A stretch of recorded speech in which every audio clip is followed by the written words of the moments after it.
Her chair's broken.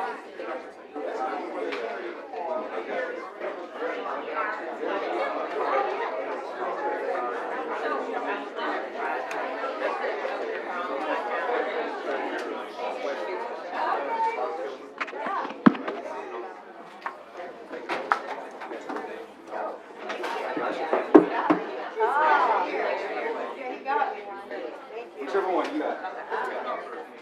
That's good. Thank you. All right.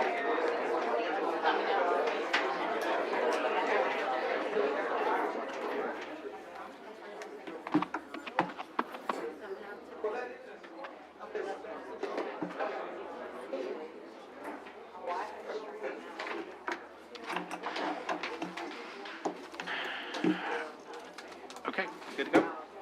Okay. All right, everyone, we're going to get started. I'm sorry for the late start. We had a broken chair and just a few housekeeping matters to take care of. So welcome, everybody. And with that, I call to order the November 12, 2024 PCSSD regular school board meeting. Ms. Smith, would you please call the roll? Ward. Present. Thomas. Present. For your once and last and final time. Tate. Present. Smith. Keller. Potter. Here. Delaney. Present. Okay. Can we introduce our school board member? Yes. All right, everyone. Over here is the beautiful and also recently, look at my glasses on, recently crowned, dun, dun, dun, dun. Let me get to it, Miss High School America 2024, Kamaya.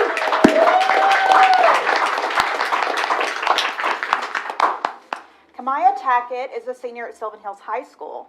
She has multiple titles, but the most recent one is her Miss High School America 2024 that she received in the pageant here in Little Rock. She used her grace and her intelligence to compete in a private interview, evening gown, fashion runway segment, ultimately earning over $100,000 in scholarships, trips, wardrobe, travel, and additional prizes. So, because she's not just a pretty face, she's also a cheerleader. She's softball, track, student council, student voice, volunteering at many charities. She has her own program called it's an anti-bullying campaign called Brave, building respect and values for everyone. Her personal initiative is Mental Garden, growing positive mindsets for our youth. Kamaya has also participated in other things such as she's the president Interact Rotary Club, vice president of student council, varsity cheerleader, track, softball, DECA, Youth Alive, SAACC, Mu Alpha Theta, Rho Kappa, National Honor Society, senior executive committee. Outside of school, she is Alpha Pi Alpha 2024 debutante. She has also formerly been the Miss Arkansas Teen 2022, and she's the top 10 teens in action finalist at the Miss America's Teen in 2023. She's the American Legion Auxiliary Arkansas Girl State Governor 2024. And she has recently received, in her biomedical pathway, a free ride to the University of Alabama Roll Tide and plans to major in neuroscience.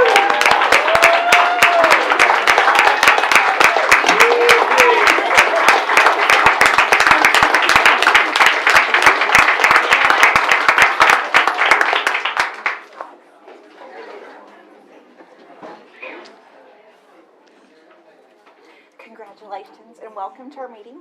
Congratulations. You interact with us at any point you want to step in and go, or yes, whatever you need to do or say, you have a turn. Exactly what she said. Welcome. And if there's anything you want to know or ask questions about on any item on our agenda, you don't need to raise your hand here. Back at school you might, but here you do not. Just lean forward into that microphone whenever you feel like it and tell us what you think, okay? Thank you. All right, so welcome.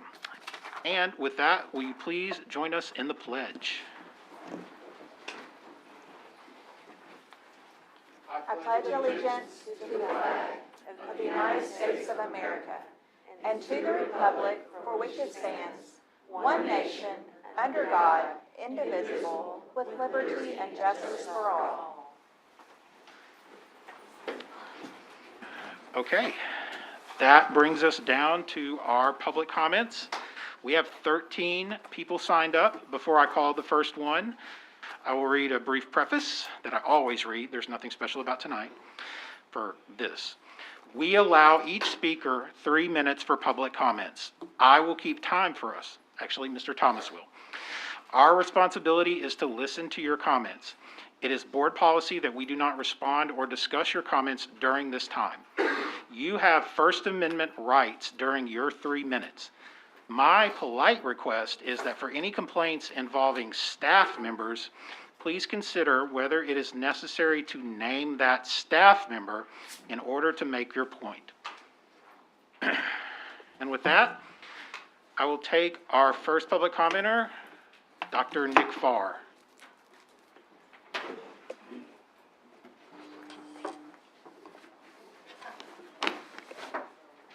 Got the whole group. Good evening. I want to come stand before you all today. Good evening, board. Good evening, superintendent. Good evening, guests. And talk about our classified staff. We have some wonderful teachers. We have wonderful administrators, wonderful group of staff members in our district. But I know that I cannot be successful in my job without our wonderful classified staff members. And there have been some things where we have lacked staffing in those areas because of pay or some other concerns. So I want to read a few just regarding a Maumelle feeder with Pine Forest, Oak Grove, Crystal Hill, Maumelle Middle, and Maumelle High. Paras are very hard to come by due to the pay scale. Many of our paras enjoy our kids and the environment in which they work. This is why they stay, but we will not keep them long if the pay cannot change. We have phenomenal life skill teacher at one of our elementary schools, but since the load is so high, they have more students than needed. And while we have a waiver for that, it is overwhelming for that particular teacher. And elementary school is currently lacking 2 classroom paras and 2 one-to-one paras, plus the middle school is short a para in life skills. Administrators have offered para positions to 3 applicants, but have been declined. After we asked why, it was because of the pay. All self-contained classrooms in the Maumelle feeder are maxed out in numbers, and while we have the state waiver for that, it puts a little bit more strain on the people in those particular rooms. When it comes to custodians, we're short 2 custodians at the middle school. Lead custodian of one of the elementary schools transferred to an in-district job warehouse because they're making significantly more in pay, which would be $4 more. Hiring custodians is a revolving door. In Maumelle High School, we've had 3 custodians quit within a matter of 2 days because they took a job for higher pay. And now that is with our evening crew, and it is very difficult getting our rooms and our facility clean, especially one that large at football games. We've even had the administrative team, even some security or other people just come and assist to clean the stadium because we don't have adequate coverage for custodians. Teachers are cleaning their own rooms in the morning sometimes because they are not clean because we're short custodial staff. Maumelle High is also used more than any other building in the district, and we don't have adequate custodian staff in the building. Classified staff are considered going to other districts because they're underpaid in PCSSD. Several registrars have left due to that same reason. Elementary schools are in need of recess lunch monitors. Without lunch supervision, administrators are required to be in the cafeteria for a minimum of 2 hours a day because they're lacking in that area. Our students are often delayed getting home because we don't have adequate coverage for our buses as well. While we have secretaries in the building doing an amazing job, I still want to point out we've interviewed several, and sometimes we have to repost because they wouldn't accept the pay.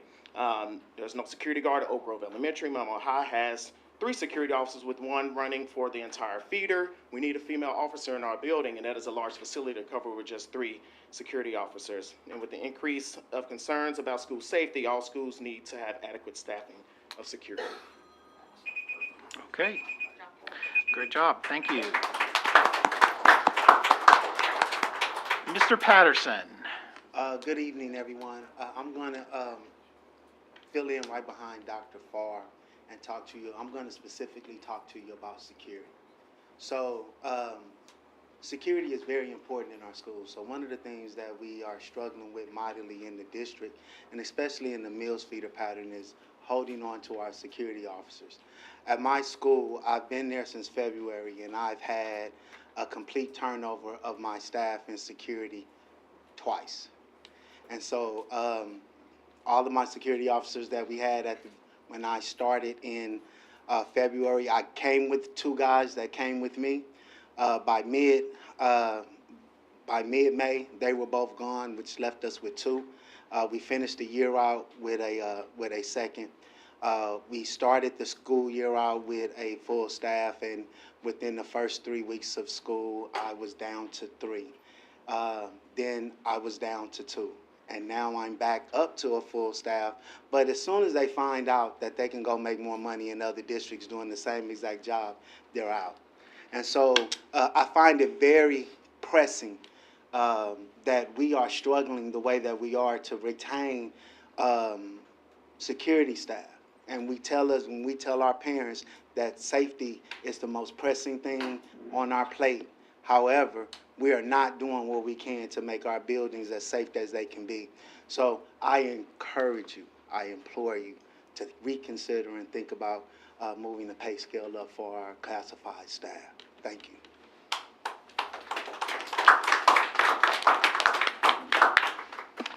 Okay, Ms. Camp? Yes. Dr. McNulty and board, I want to thank you for letting us speak. We are unified together tonight. These are all of our principals in the district, and we have come together by feeder pattern to speak to you. And so everybody standing behind me, I think it's important to know that these are principals, and we are here unified to ask for you to consider raising the pay for our classified staff. I'm representing the Robinson feeder, and we have needs much like what Dr. Farr shared, and of course with security as well that Mills shared. In our feeder, we find that we offer jobs, and a lot of times they happily accept the jobs, but then once they meet with HR, they decline. And so then we have to start the process all over again. We have to call references. And so it really does cause a burden for us because we have people that want to work for our district. They want to be in the school system, but they just cannot live off of the pay that they are offered. So a lot of times they see a scale when they look at a job that they feel like they're interested in, but then once they find out where they fall in that scale, it's not a livable wage. We had a attendance clerk. She accepted the job. She was happy. She loved working for us. Great atmosphere. But she has 3 children she was paying child care for. When she looked at what she actually brought home after she paid her child care, she was profiting $35 a week. And she could not sustain that. And so she left, and then of course we had to start the process all over again, the onboarding process. So we just ask that you look at the pay. Mr. Allen's about to present to you where you can actually see it. We have a lot of work to do as a district, and so we just thank you for your time and consideration.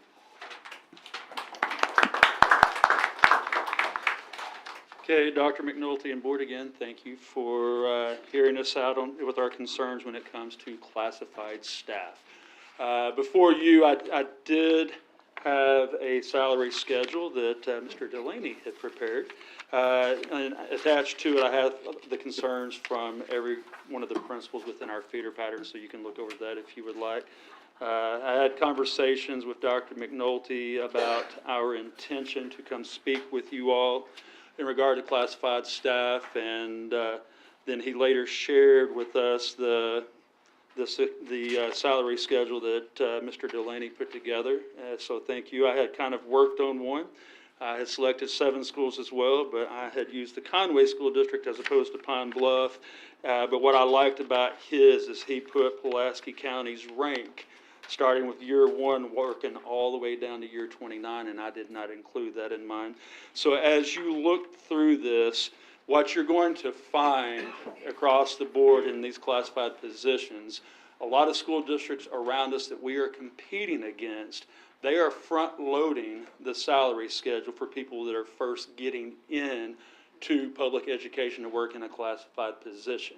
And so they're paying them more on the front end to get them there. And we're competing against that, and it's making it hard for us to hire people into those positions. You will see in some of these areas, the longer that they stay with us, we start to move up a little bit, but it takes some time. So the very first page I have there is security officers. You will notice that the first 5 years that they're employed with us, of the 7 districts, we rank 7th. And then from year 6 all the way down to their 20th year of service and experience, we're next to last in 6th place in these areas, and then it continues to grow as we move down. Like the people before me said, security is very important. I'm blessed at my campus that I had some security officers that turned down additional money to go to a neighboring district to stay with us. But if something doesn't happen, we will lose them, just like some of our other principals have lost already. You look at bus drivers. Again, when you look at the ranks through the first 6 years, 7th place out of the 7 districts listed here. And right now, it is almost impossible for us to find bus drivers. They're running reroutes where they're having to come back, and now with the time change, we've got kids getting home when it's dark outside. And so we've got kids leaving our campus at 5:15, and we get out of school at 3:55. If you look at registrars, they're the most grossly underrepresented group here. If you look at the ranks all the way through the 20th year, they're dead last, come back to 6th place for a little while, and then end again in dead last. Same thing with our school secretaries. You'll see ranked 7th custodians, ranked 7th paras, ranked 7th in certain areas. So thank you for your time, board. Okay, thank you.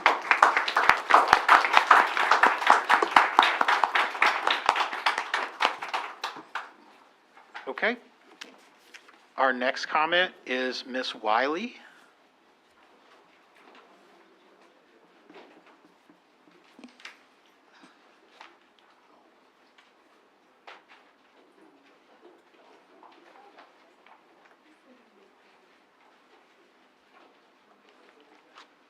Good evening, Good evening. and glad to see you once again, Dr. McNulty. Nice seeing you. And I'm just gonna I'm here. I'm the president of McCampbell Concerned Citizen and Youth, and I'm here representing Harris and also College Station.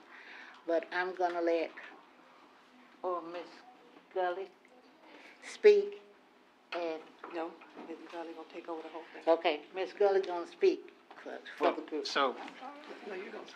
And I'm Irma Ms. Gully. Daughtery, and I'm the member of Neighborhood Crime Watch and McCampbell, and I'm out here for Harris, and Ms. Gully gonna take the speech. okay. Good evening, I'm Miss Gully. What they mean is I'm standing in for the part of the community, but Miss Mabel Bynum is going to speak after I speak. Going back to November the 21st, we launched the Bill for the Future campaign. The bond restructuring, it shows here that Harris was $3 million was promised for Harris Elementary. I attended a meeting last week?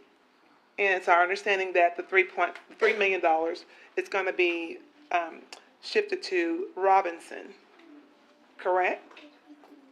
That was my understanding. We don't go back and forth with this. Okay. But you'll, Okay. we'll go over So it. that's our understanding, that the money that was promised to Harris and as well to College Station is going to be put out to Joe T. Robinson, okay? We respectfully ask that that money not be moved, that any future renovations of schools, that Harris Elementary get top priority as well as College Station. It's my understanding that Robinson has had an expansion to about 1,500 students, or it's projected 1,500 students. In my professional opinion, that's not a reason to use money that's been assigned to Harris per Robinson, that money should stay at Harris Elementary and be used for its purpose, which is renovations. Harris has been on the back burner for years, and I know this has been, it's been communicated to the community as well as to the staff that they're going to update the school before Dr. McNulty came here, but I was at a meeting about 2 years ago, and I think it was 2021, was at Harris, stakeholders meeting, and that you said there'll be $3 million. And I understand that Robinson may have a increase in students, but I just don't think that that's right to move that money. So I'd ask that any future renovations for schools, let Harris as well as College Station be top priority. Thank you. Okay. Thank you. Thank you all.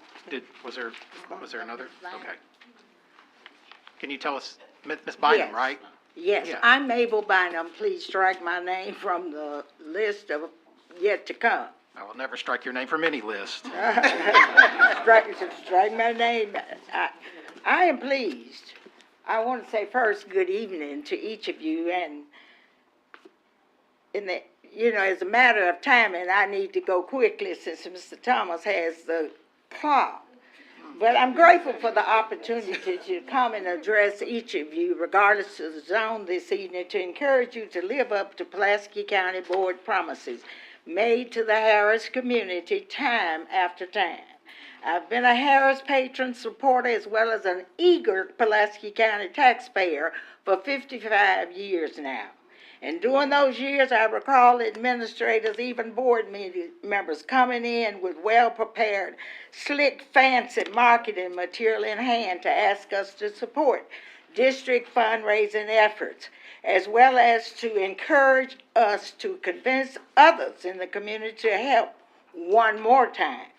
And how we, as friends of the district, went even further than going door to door to pass out the county district's material. We even prepared our own work to take to them with signatures just to give it credence.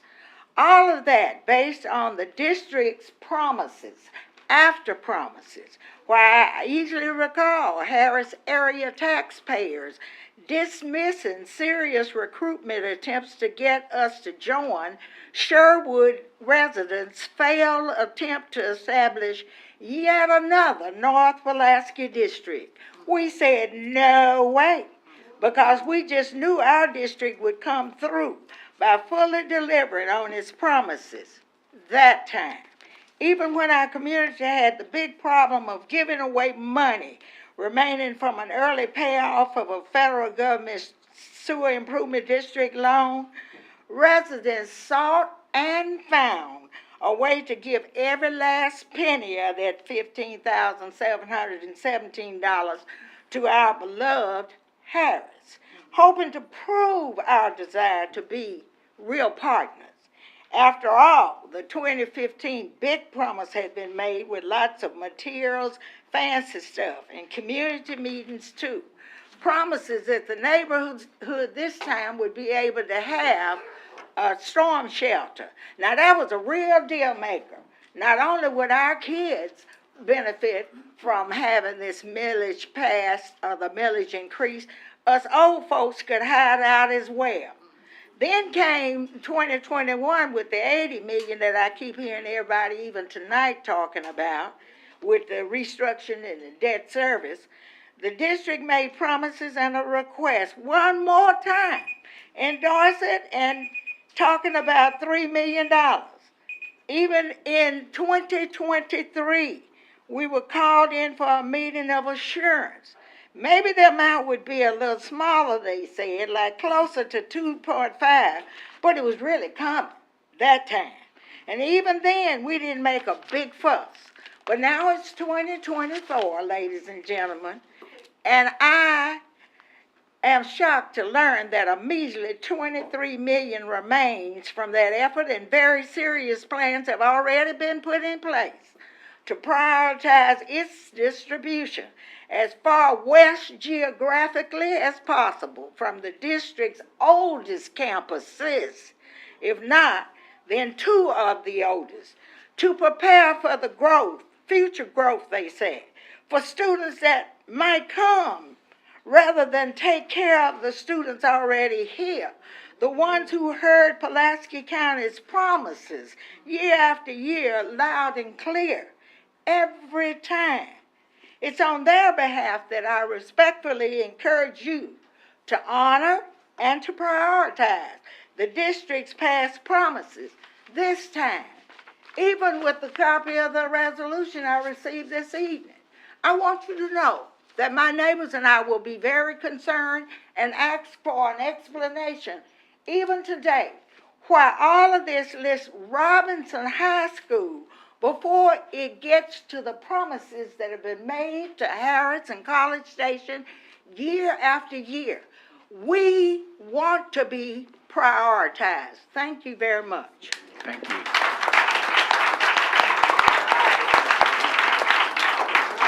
I wasn't coming down either.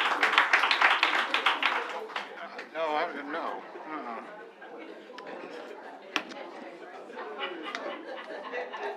Okay.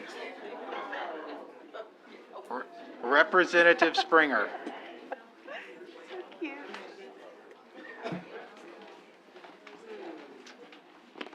Good evening, Mr. Delaney, members of the board, Dr. McNulty. I think you all have heard the history about why we're here and what's going on and what needs to take place. But I will just remind you, and I think I told you the last time I was here, this case is still pending. You all think that it's not, but it is. It's been 42 years, almost as old as I am. It's the case of the Little Rock School District versus the Pulaski County Special School District, wherein the Little Rock School District said that the Pulaski County was discriminating against the citizens of the county. So we're still here after 42 years, and I don't know if you all have read the documents that have been filed in federal court. So this information is before the court now, and I'll call to your attention. The PCSSD proven historically that it will only address schools in predominantly black southeast quadrant of Pulaski County, Arkansas, when ordered to do so. Now that speaks volumes. You will not address things until you're before court. So let's change that. Let's do it before a court tells you to do so. And I also want to bring to your attention another part that has been filed. The interveners request that the court enter an order directing the PCSD to make priority to provide schools to the citizens of McAmmon and College Station. These schools are old and have simply been patched up for the past 30 years or more. The children of these communities deserve to have schools that are equal, which is a requirement of Plan 2000. Federal courts have had an obligation to root out discrimination where it's found, and we found that it's been here in Pulaski County. The citizens of the southeast quadrant certainly deserve modern new facilities like those in the more affluent areas of the PCSSD. Plan 2000 states, the PCSSD shall prepare with the help of consultants as necessary a plan that existing school facilities are clean, safe, attractive, and equal. The operative word in this current state of litigation is being equal. While the efforts to make the existing schools, especially those in the southeast quadrant, the ones we're talking about, equal to the newer schools in the district are admirable, those efforts are sufficient at best, unless one defines equal as comparison in this case. Old buildings can be renovated and refitted with all of the latest bells and whistles, but they cannot be equal to brand new schools. And then, finally, I'll call to your attention, we even had the court's monitor make this statement about Pulaski County and your efforts to equalize the schools. In my opinion, the proposed supplement to the plan mainly serves to hold the district's feet to the fire with respect to following through on its commitments to the patrons of the southeast quadrant, no matter what happens in the future. This is only fair, since the schools in that area have been patched, painted, and repaired repeatedly at the great expense of the district. As they now stand, they will never be equal. So, members of the board, I encourage you to do what's right. Please do so. Thank you.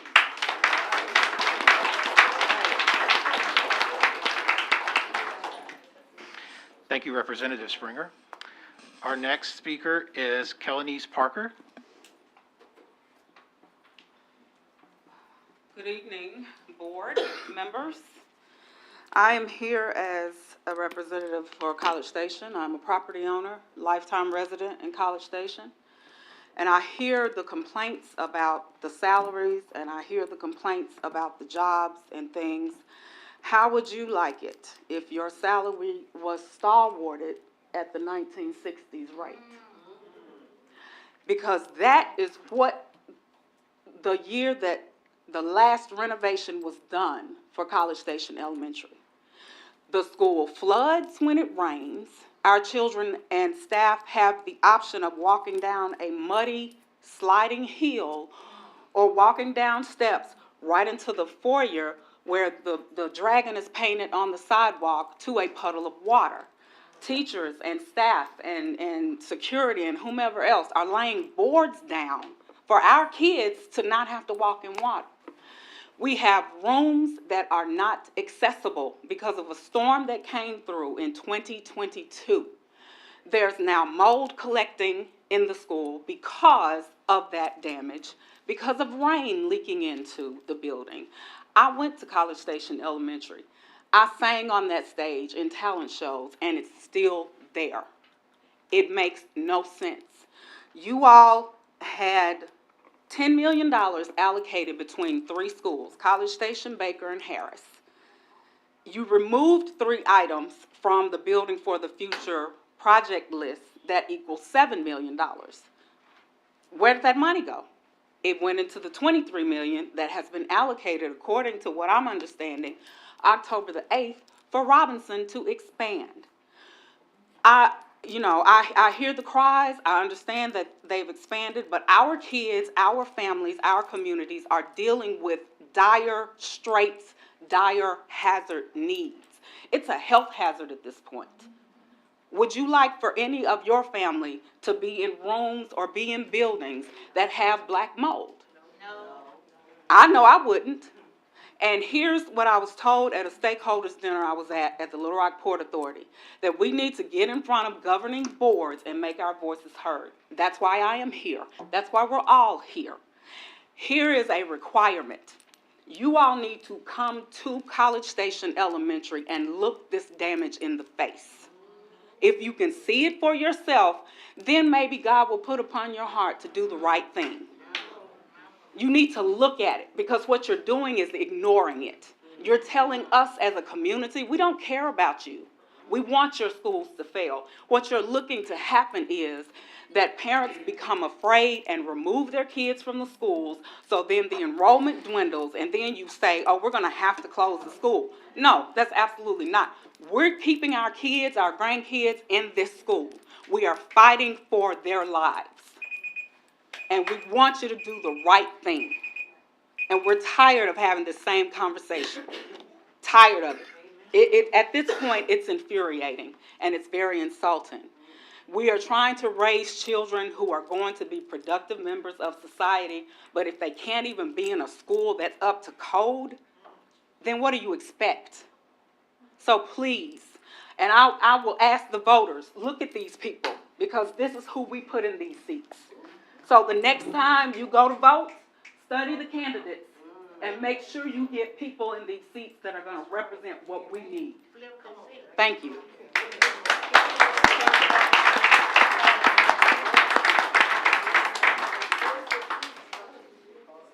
Thank you, Ms. Parker.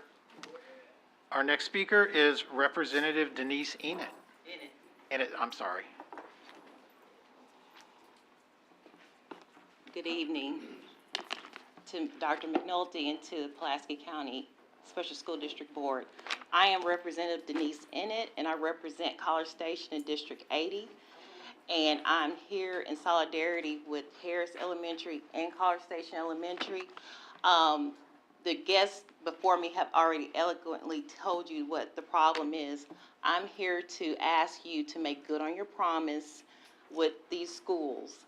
We expect a lot of our students every day. I'm a parent. You drop your child off to school, you hope that they get what they need. If you're in a school that has mold and flooding and all these issues, how's the child supposed to concentrate on what's important? I ask you all to make good on your promise. Get these schools fixed. Do it for our children. Our children are our future. The parents deserve better. The staff deserves better. The community deserves better. Thank you for your time.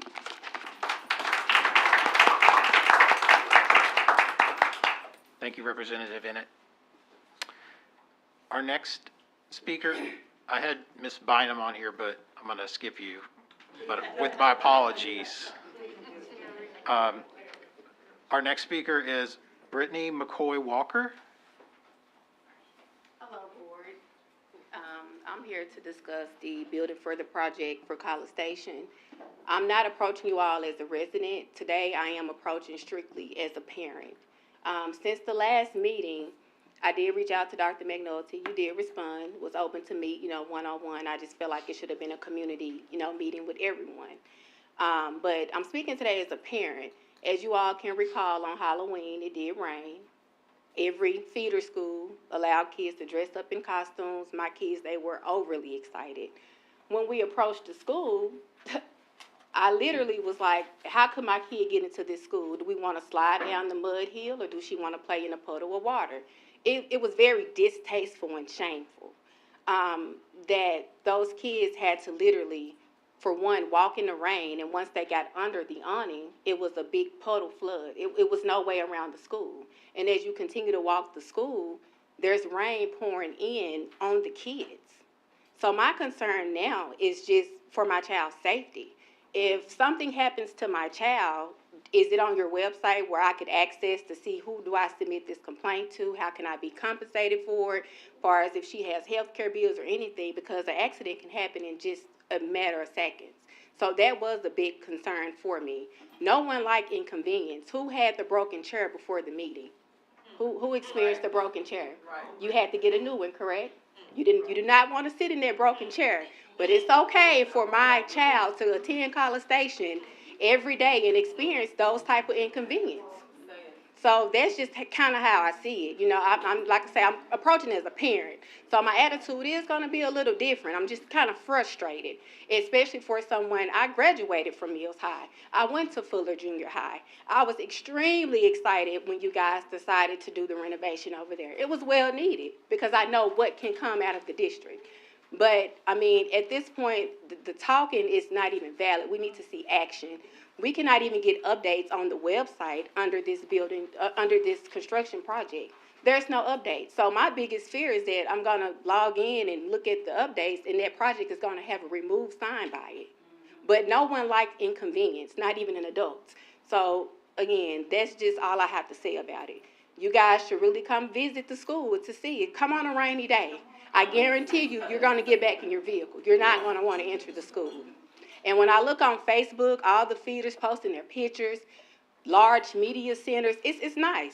We had a Girl Scouts meeting because we do try to keep, activities for our kids. The staff, they improvise. They literally place planks down for kids to walk. That was flooded. That didn't even resolve, but they always have to improvise. Imagine you guys going to work every day, always having to improvise on what you need to do your job. That's a hindrance. But then you wonder why the test scores are low. That's why, improvising, just trying to make a way day to day. That's not right. So that's all I have to say. So let's talk more.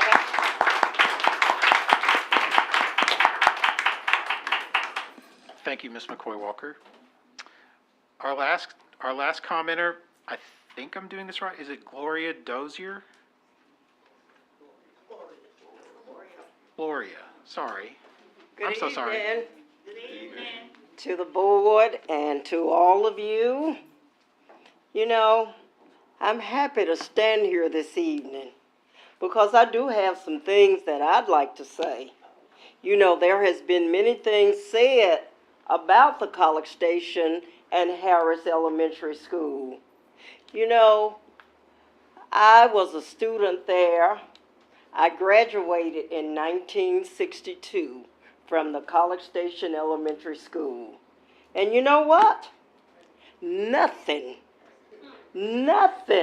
has been done to that school. You talk about all the wonderful things that are happening at other schools. But what about our kids? You know, we talk a lot about love your neighbor as yourself. But are you loving the children? The children are the ones that need your help right now. You know, and I want you all to know we love our children at College Station. You know, we hate the things that they have to go through. You know, we have no coverings. Every classroom they go to, they're ducking the rain. You know, they're stepping in the puddles. You know, they're stepping on boards. You know, it's just a sad, sad, sad situation. And you know, the thing is that, you know, we talk about all the illnesses that are taking place now, all the whooping cough, the respiratory illnesses. What do you expect our children to do? They can't help but have it being in that situation that they're in right now. You know, just like the children across at Robinson, other schools, you know, make our children comfortable. They want to learn, but first of all, they want to know that they are really, really loved by members of the school board in making sure that you repair and do what is necessary for our schools at College Station and Harris. And yes, we need our school either repaired or we need a new school. And so, you know, I'm asking you all tonight, you know, and I'm trusting you all. Look at us. Look at our kids, because our kids need better, and you would want better too. Thank you so much.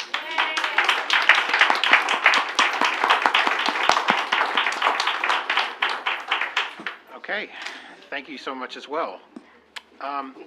That is our last public commenter.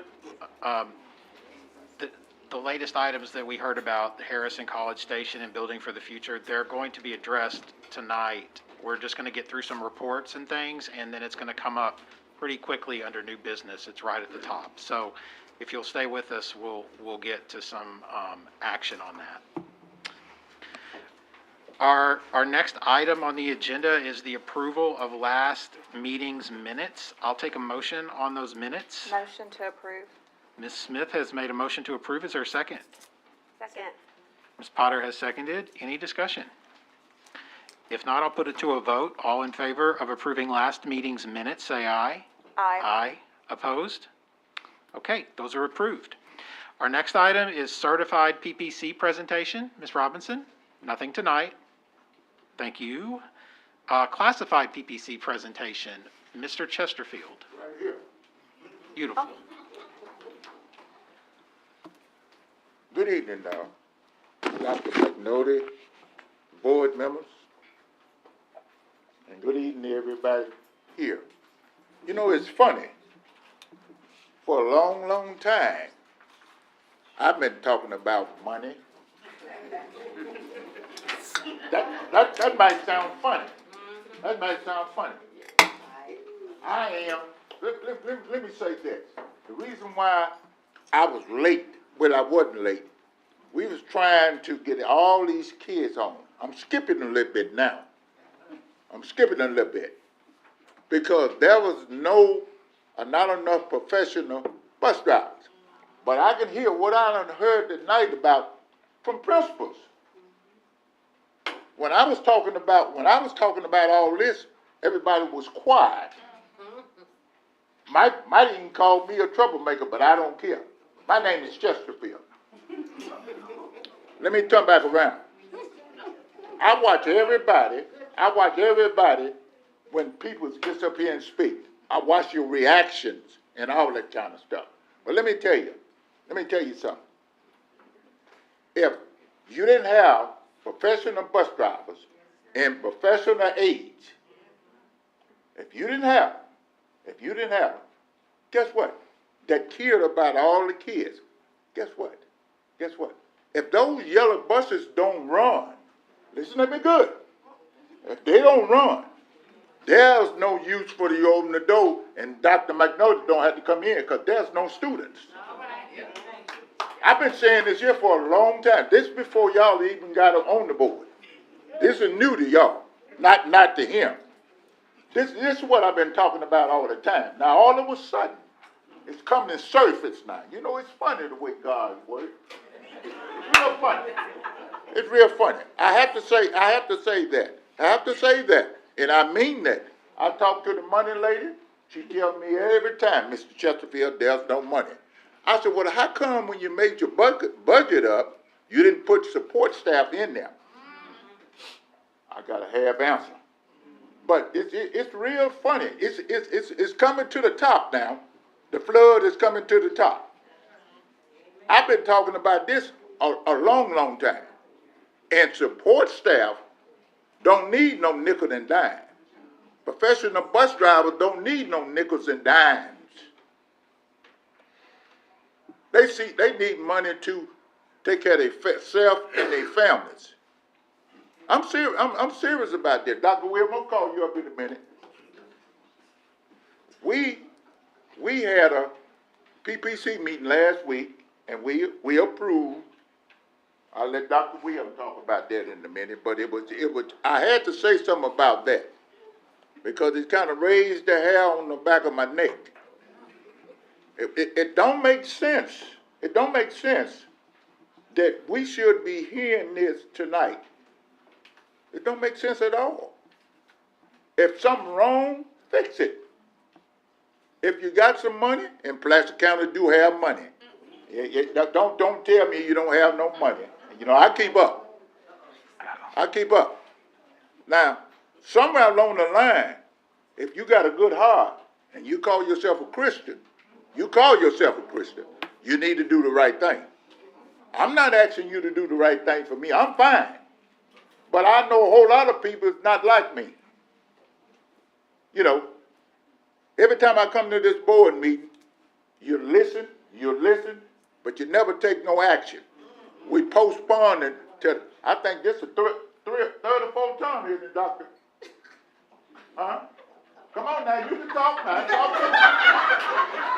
to me. Dr. William, this is America. Talk to me now. Don't do me like that. But what I'm saying is, Dr. William, come on up here. But what I'm saying is, ladies and gentlemen, and Dr. McNulty, somewhere along the line, out of all you done heard tonight, this board need to do the right thing. It really do. Oh, come on, Doctor. I'm going to pass this out. All right, pass it out. I've been talking about this for a long time. This ain't nothing new. I like what you said. This ain't nothing new. Sit around here, look pretty and all this kind of stuff. It's a crying shame. They have to get to this point. Okay, Doc. Come on, Doc. Good afternoon, good evening, board. I've given you a document that was brought through PPC to address some of our issues with pay. What we looked at were 3 areas with the hopes to move toward other areas as we can. And so, as he stated, we have brought before the board previous to tonight regarding our security officers. And so we did look at that and made a slight adjustment, and you'll find that on the second sheet, where we are proposing to move security officers from their current range, which is 6 to 18, which will bring them closer in line with surrounding districts to make us competitive. The leads from 8 to 20, and the security specialists from 10 to 21. And that will allow us to move them closer in alignment to surrounding districts. We also looked at our para-educators, specifically the special ed and 504 para-educators, and looking at moving them, and that is on the third sheet from range 7 to range 9.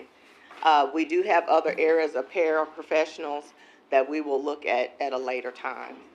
The final piece is professional bus drivers. Thank you, ma'am. Yes, sir. And we're looking at moving that particular range from 6 to 12. And in that range, you'll notice that that one looks a little different than the others. It's already, to change steps 1 through 6 on range 12. They're currently on range 12. And what we've looked at, as I believe Mr. Allen said, and several times when you look through our pay scale, we come toward the end, we are doing really well. And what we noticed with districts around us where we are competitive, there are some that outsource, so we're not really apples and apples with them. But in the particular one, the first 6 steps, we're below our competing district. And if we adjust those 6 steps, that will put us in line and competitive. And what we found was from 7 down, we far exceed that other district. And so it's that front end, like one of the speakers earlier said, our front end is where we need some work in many of the areas. Some are throughout, but there are some areas where it's the front end where we're not bringing them in. So if we can look at, along the way, adjusting some of those, that may help. And so that's what we're proposing to the board through PPC Classified tonight for consideration for those 3 areas at this time. This proposal, Mr. Chesterfield said they met last week, Yeah. Friday, right? Thursday. Thursday? Mhm. Yes. So this is the first time the board has seen this Right, proposal. exactly. Yes, this entire piece. So there have been other proposals, and I wanna be clear, there have been other proposals. You brought one last time For that was security, security, and then, yeah. and then I've seen even others, things that have been, internally thrown around. Mm-hmm. And this is the first time the board has seen this. This one, yes, sir. Yeah, and I saw this Friday, when I I met with believe Dr. so, yes, McNulty. sir. That's correct. And it says it's effective January 1st. Well, that's the proposal. If, between this and the time you all choose or don't choose to enforce it and Right. to approve it, we're asking for it to start the next semester. Well, yeah, so it would it goes into effect January 1st of 2025, if it was Yes, approved if as written. Yes, sir, Yeah. that's correct. And so, Mr. Chesterfield, you brought up that the board's not taking action. We get these things late, and don't you think the board should, do you like to get things and be able to study them? No, I don't. Okay, But, well, that may be the difference I'm not gonna let between you us. off the hook. Some of them are old, that when I come up here and talk to the board. Now, what the doctor was just talking about, that's new. I agree with you right there. Classified Now, pay. one more thing I wanna say, go ahead on. Classified pay is never, it's always a concern. It is always a concern. This proposal is just new. Okay. It has certain elements of it that we've seen before, but as a full proposal, it's new. I saw it on Friday. You have a legal right as a PPC to propose things to the board. Is there a reason that we can't, Dr. McNulty and I can't get it when we get the rest of the agenda? Can you just meet a week earlier, and then I can get it on the agenda and feel comfortable that I'm showing the board proposals that it has time to review and ask questions about from the superintendent? That's fine, that's fine. Because I will always honor a proposal that's coming from the PPC, and I don't want people to think that the board doesn't care, but I couldn't even see it. We make the agenda on Friday, Thursday sometimes, and it wasn't even printed out for me to look at, and I just felt. Well, you keep riding that horse. Let's talk about old horse now. Here it is now, holiday time almost. This is Holiday time. I can't understand why this board don't surprise support staff and give them some type of bonus. I don't understand that. I've been talking about that. That's old. Maybe before you got on the board. Nobody seemed like, just like the lady said, seemed like nobody cares. Nobody cares. Well, that's not true. Well, hey. Well, it looks like, it could look like it, but it's actually not true. Hold up now. Hold up. Well, put your money where your mouth is then. It's not our money, it's the taxpayers' money. Well, whatever you call it, you ought to do something. You ought to do something for the people that work in the district. You ought to do something. All these other districts surrounding Pulaski County Special School District, do something for the employees. What's their millage rate? Huh? What's their millage rate? I don't know what their millage rate is. Can you, this passed PPC, right? This Yeah, is it approved. did. Yes. It did. It's gonna be on our agenda. We're gonna give you a hearing on it. Can we, okay, because this cost, what's the total cost, Dr. Williams, if you add all three together? It's, at the bottom, $563,493.69 approximately. For all three, For and it's all a year, three. and for the rest of the year? Yes, starting in January. So in 25-26, we're looking at $1 million because this says 563, right? 563,000, but it's assuming that from January to June, right? Yeah, depending on where people fall in the range. Right, yes. but over the course of an entire year, the proposal could be said to have cost $1 million, right? It could. Yes. It's possible, okay. yes. Well, yeah, if 6 months costs 563, So we're looking at $1 million proposal. My only concern is that the board have $1 million proposal with enough time to study it, ask the superintendent questions, and it just not be passed out on the same night. That's all. And may I interject? I think and I know there's been a lot of discussion tonight regarding pay and raises and things of that such. I think the idea coming in for tonight, because we know that you all need opportunities to look through it, is to make sure that it is presented so that you all can act on it in time enough for it to go into effect in January. Correct. So that means if it's not, acted on tonight, we still have December's board meeting to make a decision. But then payroll needs time to update everything and get it done. So there's timing issues there as well. It's not just, it doesn't happen by magic. Right. So that time frame allows, the board to do what it needs to do and the business office to go through their process as well. So what are we saying? Are you making a decision for everybody as far as to tell them we can't vote on it, we can't do anything tonight? Yeah, because it's not on the agenda. It did not it came tonight. It literally was handed out tonight. And so when we make the agenda, Dr. McNulty and I said we were gonna pull it since it had January 1st on it and we could do it in December. That decision was made on Friday. And that's how the agenda process works. Oh, you don't have to tell me that. Okay, good. This is gonna be on our December agenda, if it doesn't change. If there's not a new idea that comes on Friday, which I don't think there will be, you don't think there will be, right? I don't foresee it at this moment. So we got it now, the board will take action in December, if it doesn't change. I understand all that. I understand more than you think I understand. No, I know you understand a lot. I just want you to know that too. I don't have nothing else to say. Okay. Thank you. Okay. Okay. All right, thank you, Dr. Williams, and thank you, Mr. Chesterfield. You're welcome. Okay. We're down to reports. Avid update with Dr. Warren. We're getting to facilities, we're just gotta chew through these reports.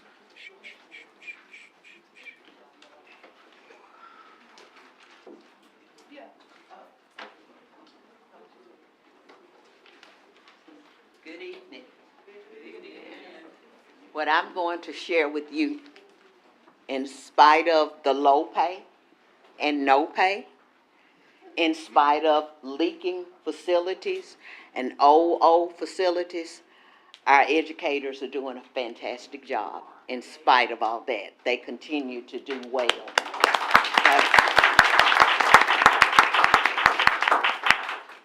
Avid is making a difference in PCSSD, and that's what we're talking about, instruction right now. I don't think you've heard me talk about our district coaches, but I wanted you to meet them. This is Renea Smith. Renea is the coach that provides support for all of the Maumelle and the Sylvan Hills School. This is Amy White. Amy is new this year. She is the coach who provides support for Robinson and Mills feeders, and they are doing a phenomenal job. And you're going to hear a little bit more about that shortly. On tomorrow, Dr. Whitfield and I, Dr. Sonia Whitfield, will travel to San Diego, where Renea is going to be certified as a district director because she has done a fantastic job.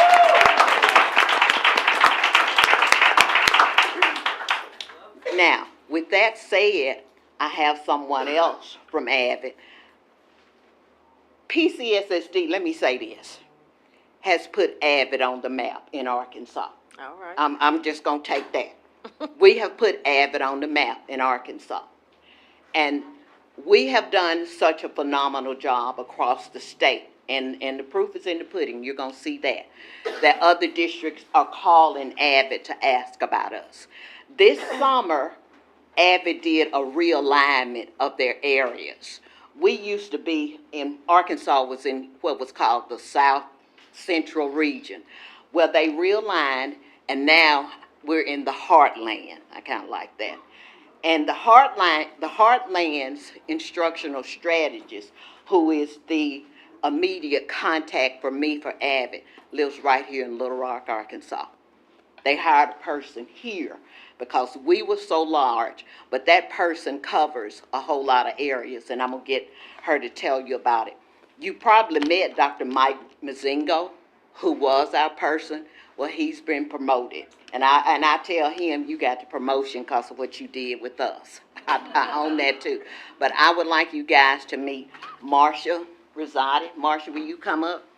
Marcia is the instructional strategist who supervised the Heartland, and Arkansas is a part of the Heartland. She asked me if she could come tonight and brag about us, and I said, yeah, you can brag. Thank you, Dr. Warren. We have a presentation, and good evening. Good evening, Dr. McNulty. Good evening, board, and everybody in the audience. I am honored to be here as a representative of Avid Center, and specifically, Dr. Warren is correct. This is a new position as far as Arkansas goes, and Pulaski County Special School District is the it is what we look to in Arkansas for what Avid implementation should be. So just so you know, what is Avid? And little aside, I've been in another district, and Dr. Warren and the models that we saw in Pulaski County Special School District are helping the districts around you also. This is a model for what we need to be doing. Avid means advancement via individual determination, and we are not another program. We are not something else on top, because we do not want to do that to our educators. Avid is a system that supports all of the school, all of the teachers, all of the children in every school in this district. Let's see, I'm gonna see if I can figure this out. Okay, there we go. So what does Avid do? Avid started in the 80s as an Avid elective class in a high school, and we have that program. We have that program in every secondary school in this district. But Avid also prepares all of our students in our schools for long-term academic gains, and we're going to see that in a second on the next slide. Avid school-wide is about increasing the rigor, not just you'll see strategies, but we want those strategies to have deep rigor, collaboration, inquiry, students who can problem solve. We know that's what industry is asking us of. And you can see in elementary schools across this district, there are children doing that work. We also have the elective in the secondary schools that targets students in the academic middle. We have supports for kids at the gifted level. We have supports for our scholars who require that with special ed. oftentimes in the history of education in this country, these kids in the middle get left out. Also, for students that might be interested in college or career or military, they don't know where to go.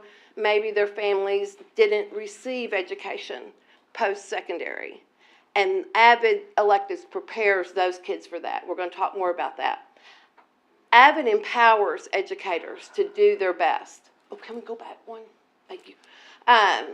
We impact teacher productivity. We impact teacher retention. In schools where the leaders are fully implementing Avid, they don't have the teacher turnover that are in other buildings. Avid aligns languages and practices across the building, so kids are hearing the same information, the same language from any content area. I've been at Sylvan Hills Elementary, and the music and art teachers are using this language and these skills. So this rigor is literally school-wide. And Avid supports principals and gives them professional learning and tools to support their educators. Avid provides a sustainable success for students and for educators. You're going to see in a minute, there's been some incredible growth in this district through COVID. When Dr. McNulty and Dr. Warren started the original 5-year plan with Avid in this district, I believe the next calendar school year, COVID hit in the middle of it. And we're going to see that you all did things that other people didn't do through that time. And we also love recognizing our schools with high performance, and that's where we want to look at. And then I have one quote. This is Rachel Henley is an executive director for Avid, and she has said that we see growth in Pulaski County Special School District in this 5-year time span, that in the Avid timeline, we expect in 10 years. We're seeing it in 5 years here. No, thank you. So here's some sampling. We didn't get everything, but these are some highlights we wanted you to see. Within this time frame, we're talking about schools that are implementing Avid with fidelity. College Station and Robinson High School both were DESE schools on the move, meaning they are moving those kids. We have an Arkansas Teacher of the Year. Miss Wilcoxon is from Chenal Elementary, and she is an Avid educator. She is an avid educator in her classroom. Baker Elementary, 5 years ago, was in the top 10 elementary schools in the state, and that's fabulous. But according to U.S. World and News Report, Baker Elementary is the #1 elementary school in the state, and that change has happened over the last 5 years. Robinson Middle School is working with Avid Center to be the first demonstration school, secondary school in the state of Arkansas for Avid, and that is a rigorous process.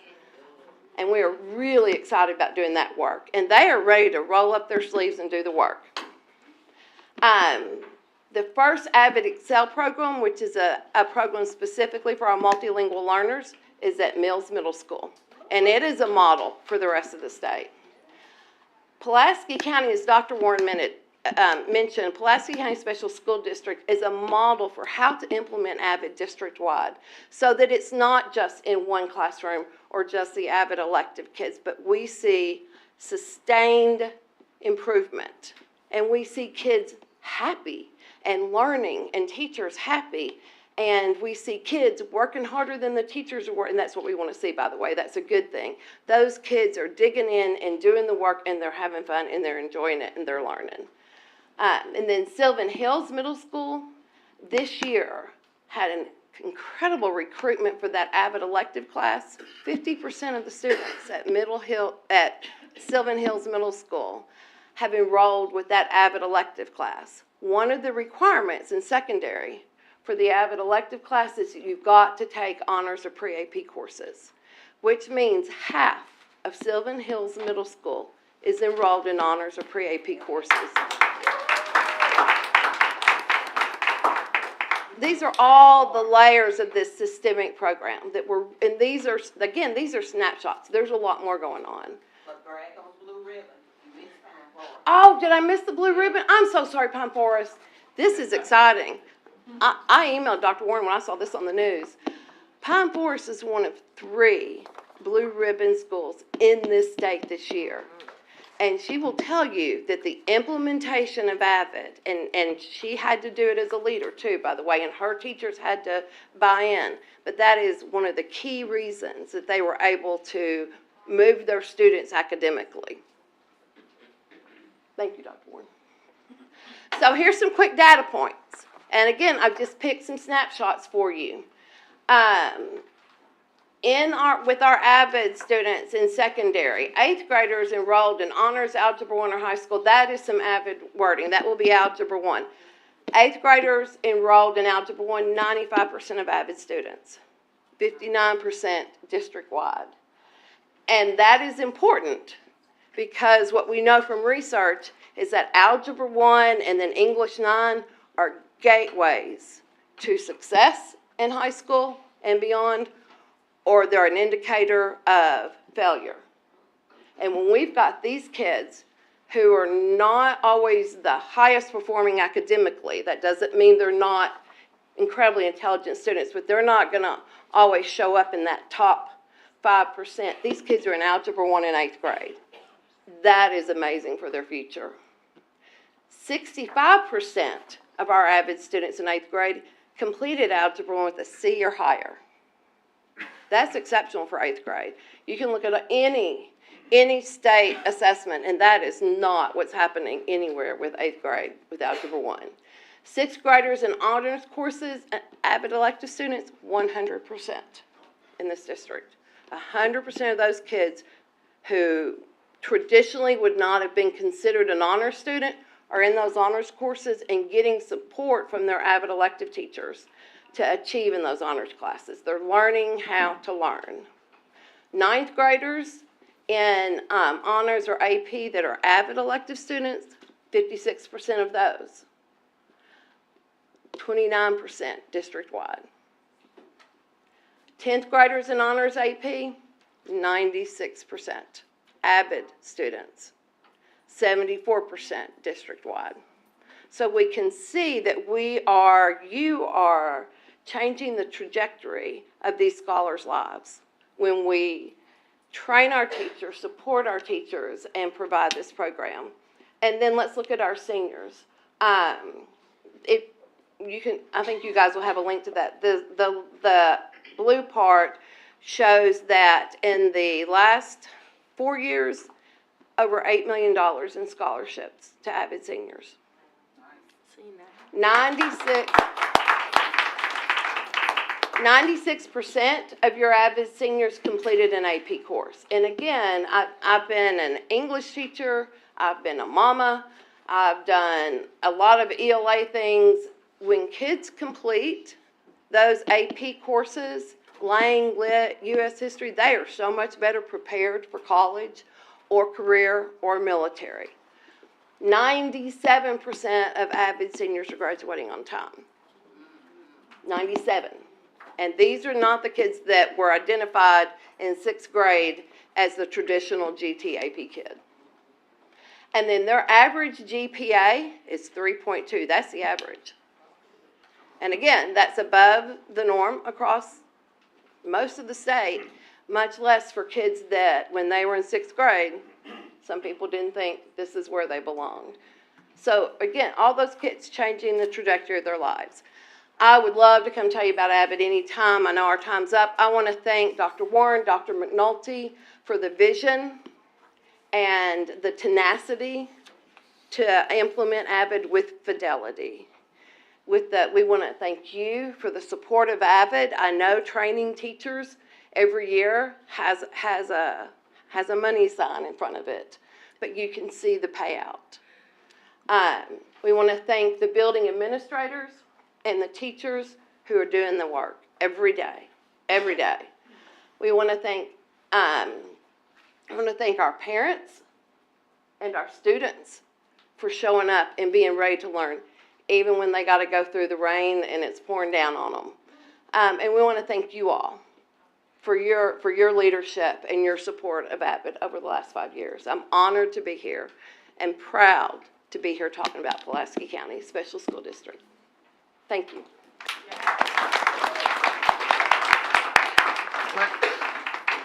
Did anyone have any questions for? Any questions? Sorry. Okay, we'll release you. Thank you. Okay, our next report is actually an achievement recognition. Carrie Daughtery? Sorry.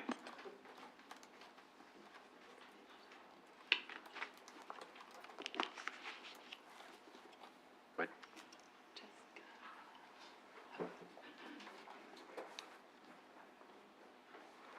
Good evening, Board. Dr. McNulty, thank you for allowing me to present this evening. I'm Carrie Doughty, Director of Gifted Programs and the Advanced Placement Program. And tonight I will provide a data report and recognize high-achieving students in our district.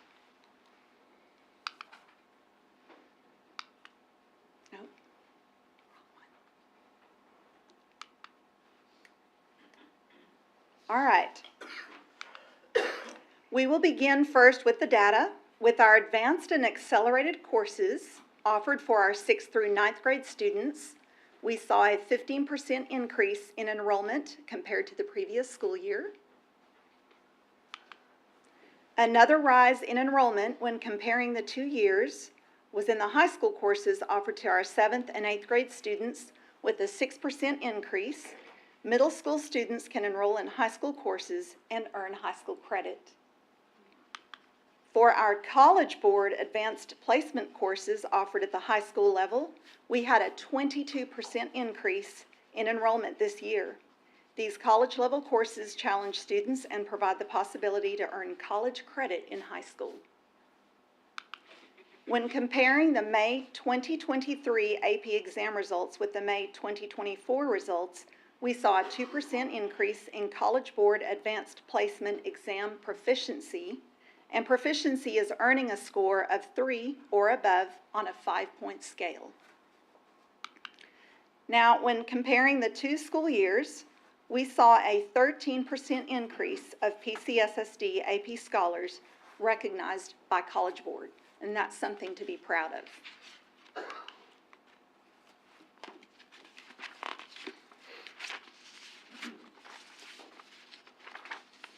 Now, the importance of that 13% increase in the number of scholars brings us to this next section, because being recognized as an AP scholar by College Board signifies a student who has achieved more than just being proficient on one AP exam. The award is elevated for students who have a particular average score on all AP exams and the number of AP courses taken. First, the AP Scholar Award is granted to students who receive scores of 3 or higher on 3 or more AP exams. An AP Scholar with Honor is granted to students who receive an average score of at least 3.25 on all AP exams taken and scores of 3 or higher on 4 or more of these exams.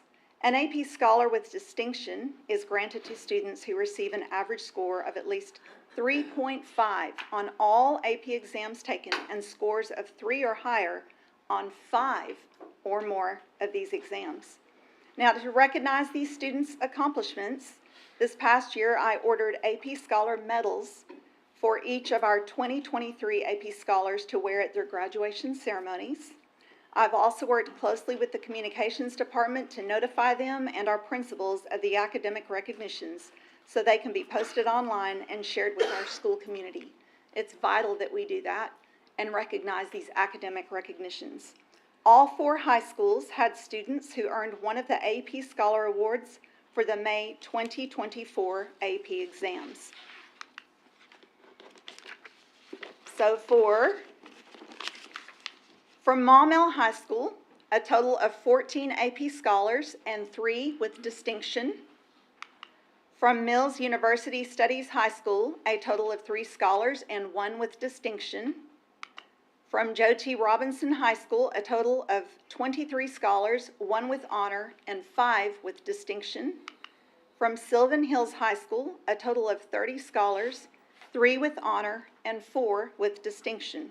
Congratulations to those high schools.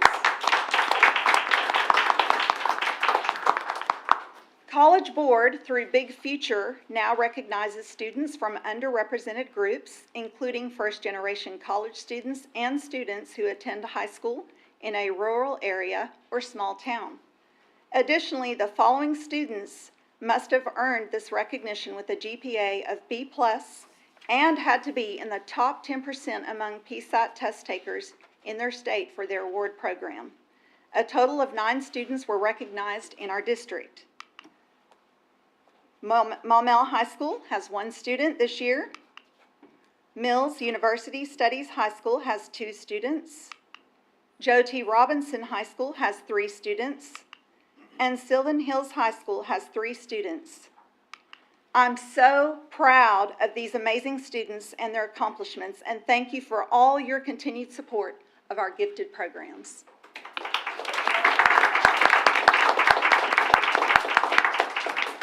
Okay.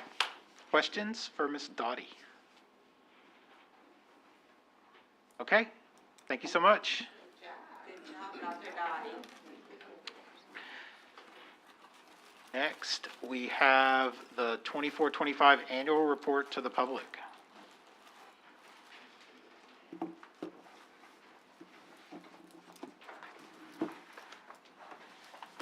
Dr. Williams.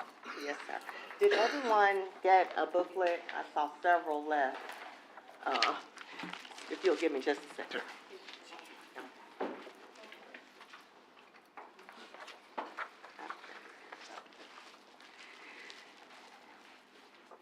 Because it's rather lengthy, I want to make sure you have a copy because I'm just going to hit some of the highlights.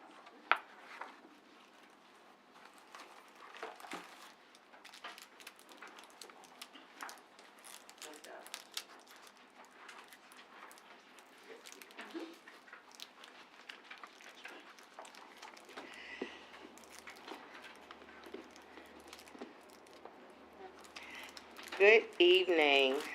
Just want to hit some of the highlights from our 2024-2025 annual report to the public. We are doing great things in Pulaski County Special School District, and we are putting a lot of structures in place to continue that success and to build on it. And so we want to just kind of give some of our highlights. As we've discussed some earlier, we are still finalizing some pieces through our DSEG requirements through the courts, and so we are hoping to have all of that wrapped up here soon. We are having some great construction next door at Mills High School. When you come back during the daytime, you can see the wonderful things going on over there. We are in our elementary and secondary programs working diligently with our students. There are several programs listed in the booklet that you have, but just to speak of a couple or a few, we are working with IXL for mathematics and literacy in both grade bands, elementary and secondary. We use everyday math at the elementary level, Reveal Math in the secondary level.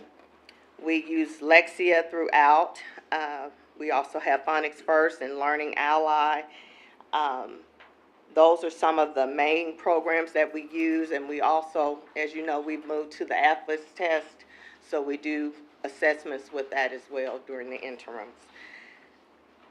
If you look in that booklet, you'll see where we discuss our Success Learning Academy. That's our Tier 3 intervention for students who need additional support. And we do have some Level 2 at the building level at the high school setting. In our high schools, we have Project Lead the Way that focuses on STEM learning for our high school students. We have advanced placement classes. Dr. Doughty just discussed some of our highlights in that area. Our students are doing quite well in those classes, and we want to continue that push with them. We provide ACT prep for our students through the use of our Edgenuity program, and we work with our teachers through our PLCs with model training and planning for our students to make sure that we are providing instruction that will allow them to be successful. One of our major initiatives in the district, as we're part of a consortium with other districts around, is the Academies of Central Arkansas. Pulaski County is doing wonderful things, and it is a great portion of that document. And if you'll just go through and look at it, you'll see some of the major moves we're making in this district. Just to speak of some of them, in the Robinson feeder, we have, in addition to our freshman academy, where students take an academy course or an Avid course that first year, they move into their pathway courses, and we have academies of business and design there, Academy of Science and Technology at that campus. At Maumelle, we have the Academy of Business and Service with Telco Federal Credit Union, and I would like to say I was the first person to use that service. I made a withdrawal there. I was their first customer, and I'm very appreciative of having that available for our students to learn financial literacy. That is very important for them. So that is a great opportunity. They also have an Central Arkansas Water Academy of Service and Construction. Those are great things going on at that campus. The Mills Feeder, we have the Academy of Design, working with Avid, Tech, and FEM. We have United Cerebral Palsy of Arkansas Academy of Leadership and Social Service. We also are working with other organizations within that community that we are still fleshing out some things, so we have great things going on over there. Sylvan Hills Feeder, and that feeder, Arkansas Children's Hospital has two academies in that feeder, the Academy of Medical Sciences and the Academy of Business, Academy of Engineering, Aerospace, and Design. So our academies are up and running, and we are hoping to grow them yearly. We have had a great success with that under the leadership of Kristen Herring. We have done great strides in that area. And we have a freshman expo tomorrow that has been a great success over the years. So I'm excited for our students to be able to participate in that tomorrow. In IT, we have done device upgrades throughout the district, and we are seeing success with keeping those devices safe with a new initiative we have with that will help our students be able to keep their devices working, as well as our professionals. We have done improvements in cybersecurity and our intercom systems, as well as our educational resources, in updating our catalog system and other areas in the teacher librarian's realm. Operations, as I've mentioned earlier, we have the construction going on at Mills University Studies High School. We've had construction completed at Maumelle High School and Sylvan Hills High School, as well as some renovations and some installation of 6 modular classrooms at Sylvan Hills Middle. We've updated a special education classroom at Robinson Elementary, and renovations at the Robinson High School 9th grade building, as well as doing some fencing in that area. And very important, we have opened up a health clinic that is right behind Mills Middle School that is up and open, and we are hoping to get that utilized even more. There'll be more information coming out soon regarding that health center that is going to be a great addition to our community, this local community, as well as our district community. Our next and our final area that I'll discuss is our communications area. They keep us in the know. They keep our social media pages going, and they are our intermediary with the media stations. We've had some people here tonight. She keeps us on top of things of that nature, making sure that all of the good things that we do in this district is available for our patrons to see and to draw others in. That department is really big in our retention of our students that we have and recruitment as well. And those are some of the highlights that we've had going on this year, and things that we will continue to do during this year. And we will have more things added throughout, but this is just an overview at this time. So we would like to propose that for exception of the board. You need a motion on this? On this one, we Okay, can do well, one, can't just to hurt, accept right? it. Let's take a motion to accept the annual report. So moved. Mr. Thomas has made the motion to accept. Is there a second? Second. Ms. Potter has seconded the motion. Discussion? Okay, we'll put it to a vote. All in favor of accepting the annual report, say aye. Aye. Opposed? Okay. Now, questions for Dr. Williams? Okay. All right. Thank you, Dr. Williams. All right, thank you. All right.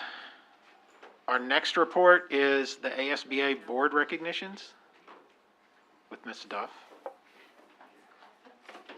Good evening, Board. So, the Superintendent's Office received earlier this month a statement recognizing board members who have achieved their required hours of in-service credit at the most recent 2024 Fall Regional Meeting. These are for board members who have earned at least 25 hours of that in-service credit. And we have two board members who we'd like to recognize tonight for hitting that minimum hour of 25 hours of service, and that is Wendy Potter and Heather Smith.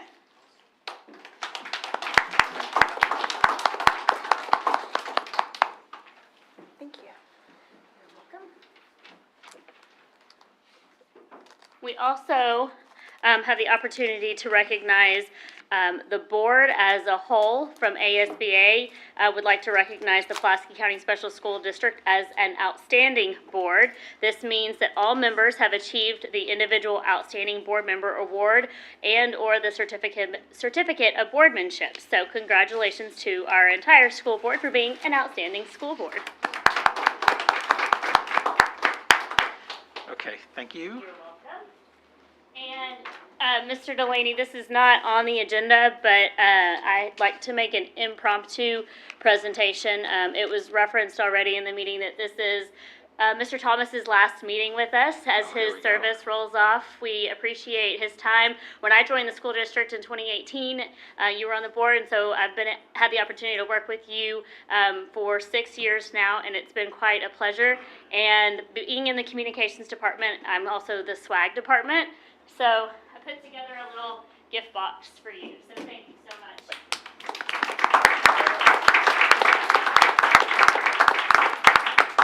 And you're the first board member to receive the latest addition to the swag, which is the really cool beanie that's in there. So hopefully we'll actually have some cold weather. You can use it this year. I'll definitely need it. Yes, you will. All right, thank you, Ms. Duff. We're getting down to our two last reports, financial updates with Ms. Rowlett.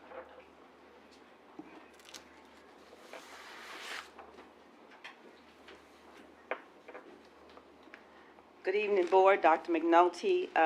As usual, this is our legal fund update. Funds 1, being the teacher salary funds. Fund 2, operation, and Fund 2, debt service.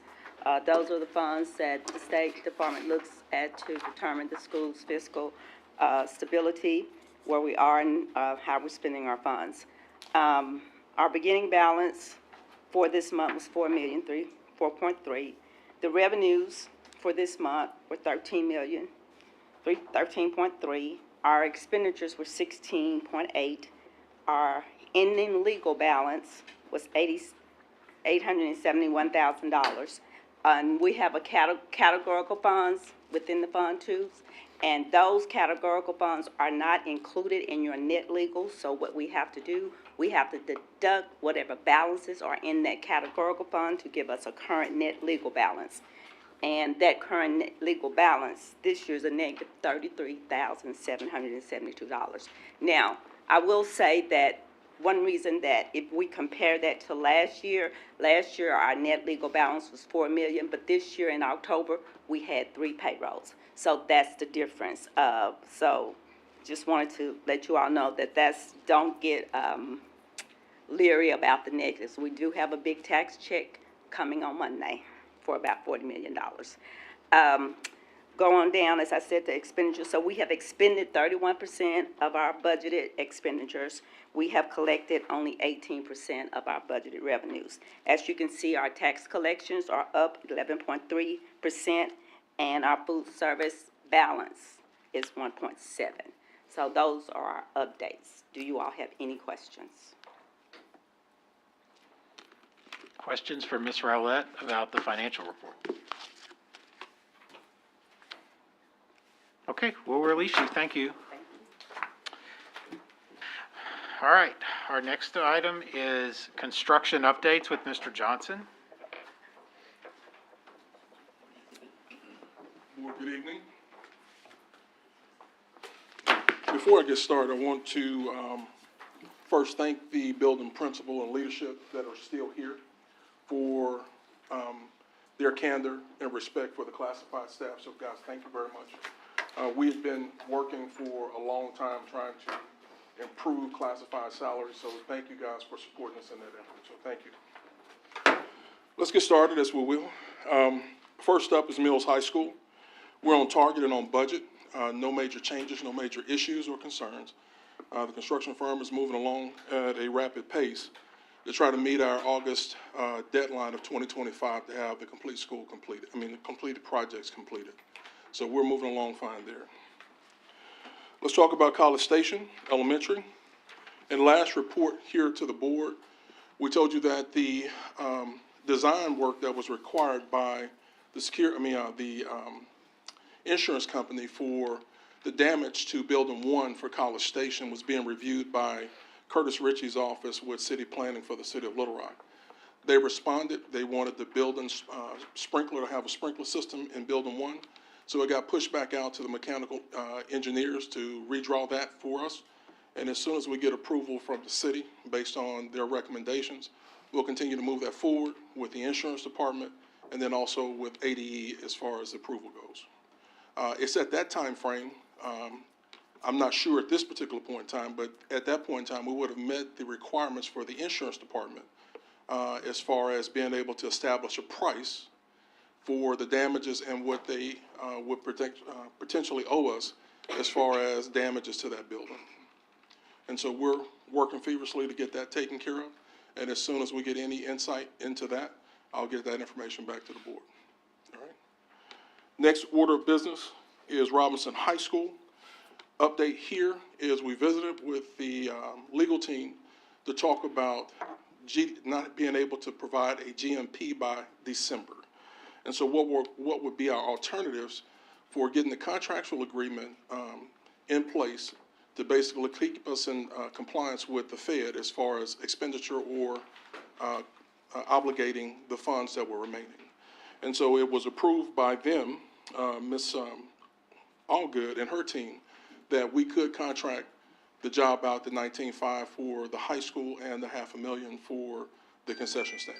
And that would suffice as far as the obligation. The architects noted in their statement here during my last report that it would take them 6 months to basically put a DD package together for GMP, and so we're looking at potentially April for that. But they did submit DD drawings today for bid purposes to Ball and Shell Construction Company so that we can establish a pricing for this contract so we can get this back to us as a whole. Once I get a chance to review the designs, I'll put forth that to the building principal and also to the board for your review. That will conclude my report at this moment. Questions? I'll start with something about College Station. Yes, sir. Last time we were here, I asked you about the bathrooms at College Station. Yes, sir. It was the girls' bathroom, right? That's correct. And I went out to College Station a few weeks ago. Ms. Evans showed me around, and it looked like the girls' bathroom was about to be usable. Is that your understanding? Is it back in service? It is. So I also went out. And what I didn't realize at the time frame when we did the core samples for the footings for that building was that the girls' restroom would be impacted. Mm-hmm. Prior to that, I had given a direction to make sure that the girls' restrooms were up to par and usable for use for a school win. Mm-hmm. Subsequently, after that is when we did the core samples, and that 4x4 hole, if you will, was basically dug out to basically review the footings of that building, which the footings are sound for that building. When I visited the building, they were getting ready to refill the hole and level the floor and get that prepared. To the best of my knowledge, at this time frame, we're moving forward to make sure it was properly usable. Okay, so you're not sure yet if students are free to go into that bathroom yet? It's my understanding that after they finished and the concrete dried and the floor was laid out, that it would be fine. Okay. But I have not been back out to further inspect that out. When I saw it, it looked like the concrete was dry and everything. It wasn't open, but No. the fixtures all worked. I flushed the toilet and opened, turned on the faucet, so it's just an issue of the floor, right? Just to the best of my knowledge, yes, sir. You raised the issue of it would take 6 months with Robinson to get to a GMP, or, okay. If we were, and this is being contemplated tonight, later on in the agenda, if we were to release Harrison College Station with a minimum price target of, let's say, $10 million plus the insurance money for both of those schools together, how long do you think it would take those schools? Do you think that it would simply take about as long to get to a GMP on them as well? No. Okay. And the difference between the two is that when we stopped on both of those projects, we were about 50% construction documents. Harrison College Station? For Harrison College Station. Okay. So they were actually ahead of where we were. We had paused all of the projects, Robinson where it was, Baker, College Station, and Harris at the same spaces, right? Right. And then when we basically went back and said, okay, hey, we're gonna do design D for Robinson, I mean, you started at ground zero, square one. Yeah, so Robinson needs to go all the way through the design phase. That's correct. Okay. But Harrison College Station, we could potentially pick up where we left off. That is correct.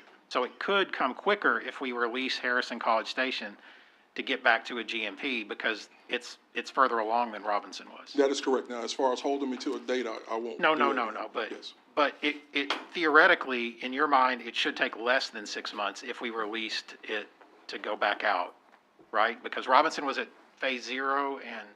Well, we're at 50%, so I won't say it will take 6 months. I would think that would be far sooner than that because we were further enough along to get that taken care of. But I would like to make sure I give you the right information. But they wouldn't, if we released Harrison College Station to start back their design process and get to a GMP, it's possible because they were further along that all of those 3 schools, Robinson, Harris, and College Station, could arrive in a roughly the same time, right? Because, am I even holding you to? Yeah, I'm not gonna let you. Okay, all right. Okay, Mr. Delaney, I mean, it's, until I talk to the architects to confirm Right. that, I won't say yea or nay on that. Okay, all right. I will say that because of where we are, it's much more favorable than where we would have been. Robinson had to start over. And Harrison College Station, you think we would pick up That's instead right. of go back to the drawing board. There may be some adjustments based on what we allocate for funding, but we can move forward. So on College Station with the insurance payment, Yes, sir. I'm going to repeat what we talked about before because I don't know if everybody heard it last time, but what we're doing with College Station is we're going through the process of getting a number from the insurance company as if we were going to just replace Building 1 and put it back, right? That's correct. But at the end of that process, we would much rather prefer to just take a check than put Building 1 back, right? That's correct. A check for what are we up to now with the sprinklers and everything? Where do you think that's gonna land? Well, I can give you projected costs of the 2.5. I'm not sure on the sprinkler at this point in time. But do you think that the check, at this point, you would expect it to be around 2.5? At bare minimum, 2.5. Okay.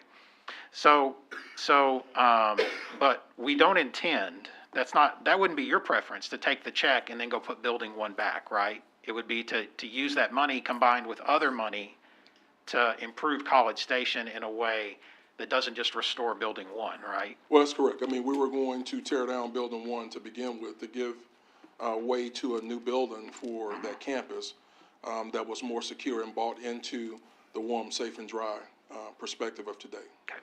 So we're still moving forward as if we're doing all this as if we would replace Building 1, but at the end of it, we're gonna say, but give me a check instead, so that we can do what we want with College Station to improve it in our own way, right? I've given you 2 options here, and that would be my recommendation, is to basically take the cash and put it towards a new building. Okay.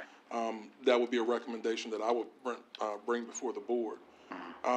But this process has to go through so that the insurance adjuster can properly lay his case out before Lords of London for the payout.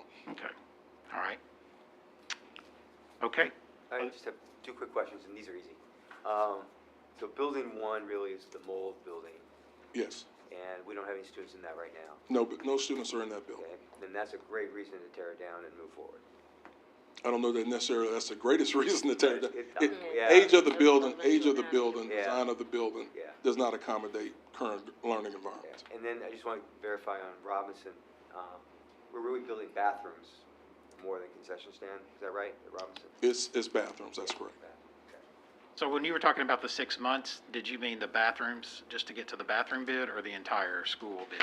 So I got a timeline for you, because I knew you were gonna ask me. You know, I for don't some- do this on purpose, I just. No, but I wanted to make sure I had you taken care of, Mr. Delaney. Okay. So for Robinson baseball restrooms, November 15th, design development set, which they've already completed. November 20th, final construction set with specifications. So that'll be done by then, right? And then we'll move it forward along with everything else. Robinson High School, November 12th, today, design development pricing set, narrative and limited plans. November 27th, design development set with outline specifications. February 21st, 2024, final construction set with specifications. And then April 22nd, anticipated bid day. So after your anticipated bid day, that's where your GMP comes into play. So. Because then the construction company can say, based on the design, we can guarantee you this pricing. So April 22nd, when you say a bid day, Yes, sir. you mean that, is that the day they open the bidding process or close it? That's the day that they finalize the bid process. Okay, so the bidding would open before April 22nd. About 3 weeks before. And are they on different timelines in terms of the bid for the bathrooms versus the school itself? I would say yes. I don't have a more detailed list as far as the restrooms go, but that project is actually gonna be we're gonna attempt to get that done first. So so we could see a GMP for the restrooms potentially before the high school? That's correct. That's the theory, is they're working on kind of separate tracks that could land here sooner than the other. Yeah, I think it was a sense of urgency for the restrooms. Okay, and then back to College Station, you know, the state has the standard, it's warm, safe, and dry, right? Yes, sir. It's a very low standard, you would agree, right? Like in terms of warm, safe, and dry, we would like our schools to be attractive and everything else with it, but the state has a standard of warm, safe, and dry, otherwise you can't have students in the building, right? That's correct. In your opinion, is College Station, as it stands right now, does it satisfy the minimum state standard? Not that we would want it to only be that, but is it at least warm, safe, and dry as of today? No, Okay. I can't say that, Mr. Delaney.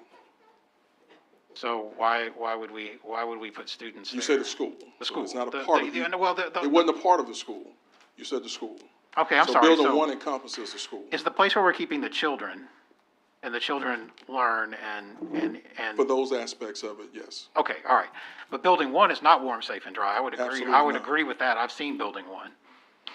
Okay, so we're not putting children in a place that isn't at least warm, safe, and dry today at College Station. Well, but let me back up 1 second, because the safe piece, you have to remember, that's still an open campus. That's right. It's one of our So few. from a safety standpoint, that's not safe, because all of our current buildings are closed in, without outside access. So from that perspective, I would disagree with the safe part of it. Okay, there's some question on the safety part. Yes, sir. And I know Mr. Johnson is security, so one of the things that we'd want to do in that build is, you know, the open campus is a problem, and that's the safety issue. But, you know, those classrooms are really, some of our safest classrooms are running intruders with weapons, right? Because they're. As long as we lock a door, we're fine. And so we'd want that build, the new build, to have both worlds, that it's closed out to anybody who would come in, but they're still hard so that we can have an intruder who might not come in there with ill intent, do damage. That's right. As long as we can lock doors, Yeah. that's the biggest thing as far as active shooter scenarios or intruders go, is to have that environment where we can safely lock a door at a time frame of critical need and ensure the safety of our folks. College Station, at this particular point in time, the doors that we're using for the classrooms that we're using provides to a degree of that. But beyond that, we've got safety. It's the open campus, yeah. And the last question I have about College Station, sir. the standing water issue, I've shown you pictures of standing water at different schools at different times, and I know dealing with standing water is difficult. You know, at Lawson, there's standing water in the parking lot. What is the long-term solution so that the standing water issue during rain is addressed at College Station, in your opinion? Well, in my honest opinion, we were going to address that as far as the elevation of the campus when we basically started the construction process. As it stands right now, you're throwing good money after bad if you're just dealing with the water, if we don't address the elevation issues on that campus. So that's going to be construction to get that done. And these processes that we would have went through would have addressed those issues. Okay, so realistically, you could, if you were directed to or whatever to fix the standing water issue, you just don't think it's a good use of money when we're considering bigger upgrades for College Station. Yeah, it would be expensive. Okay.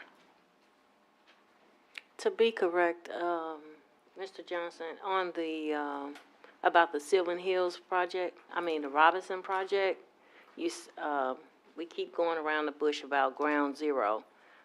When College Station and Harris and Baker was first brought up, Robinson wasn't even on the agenda.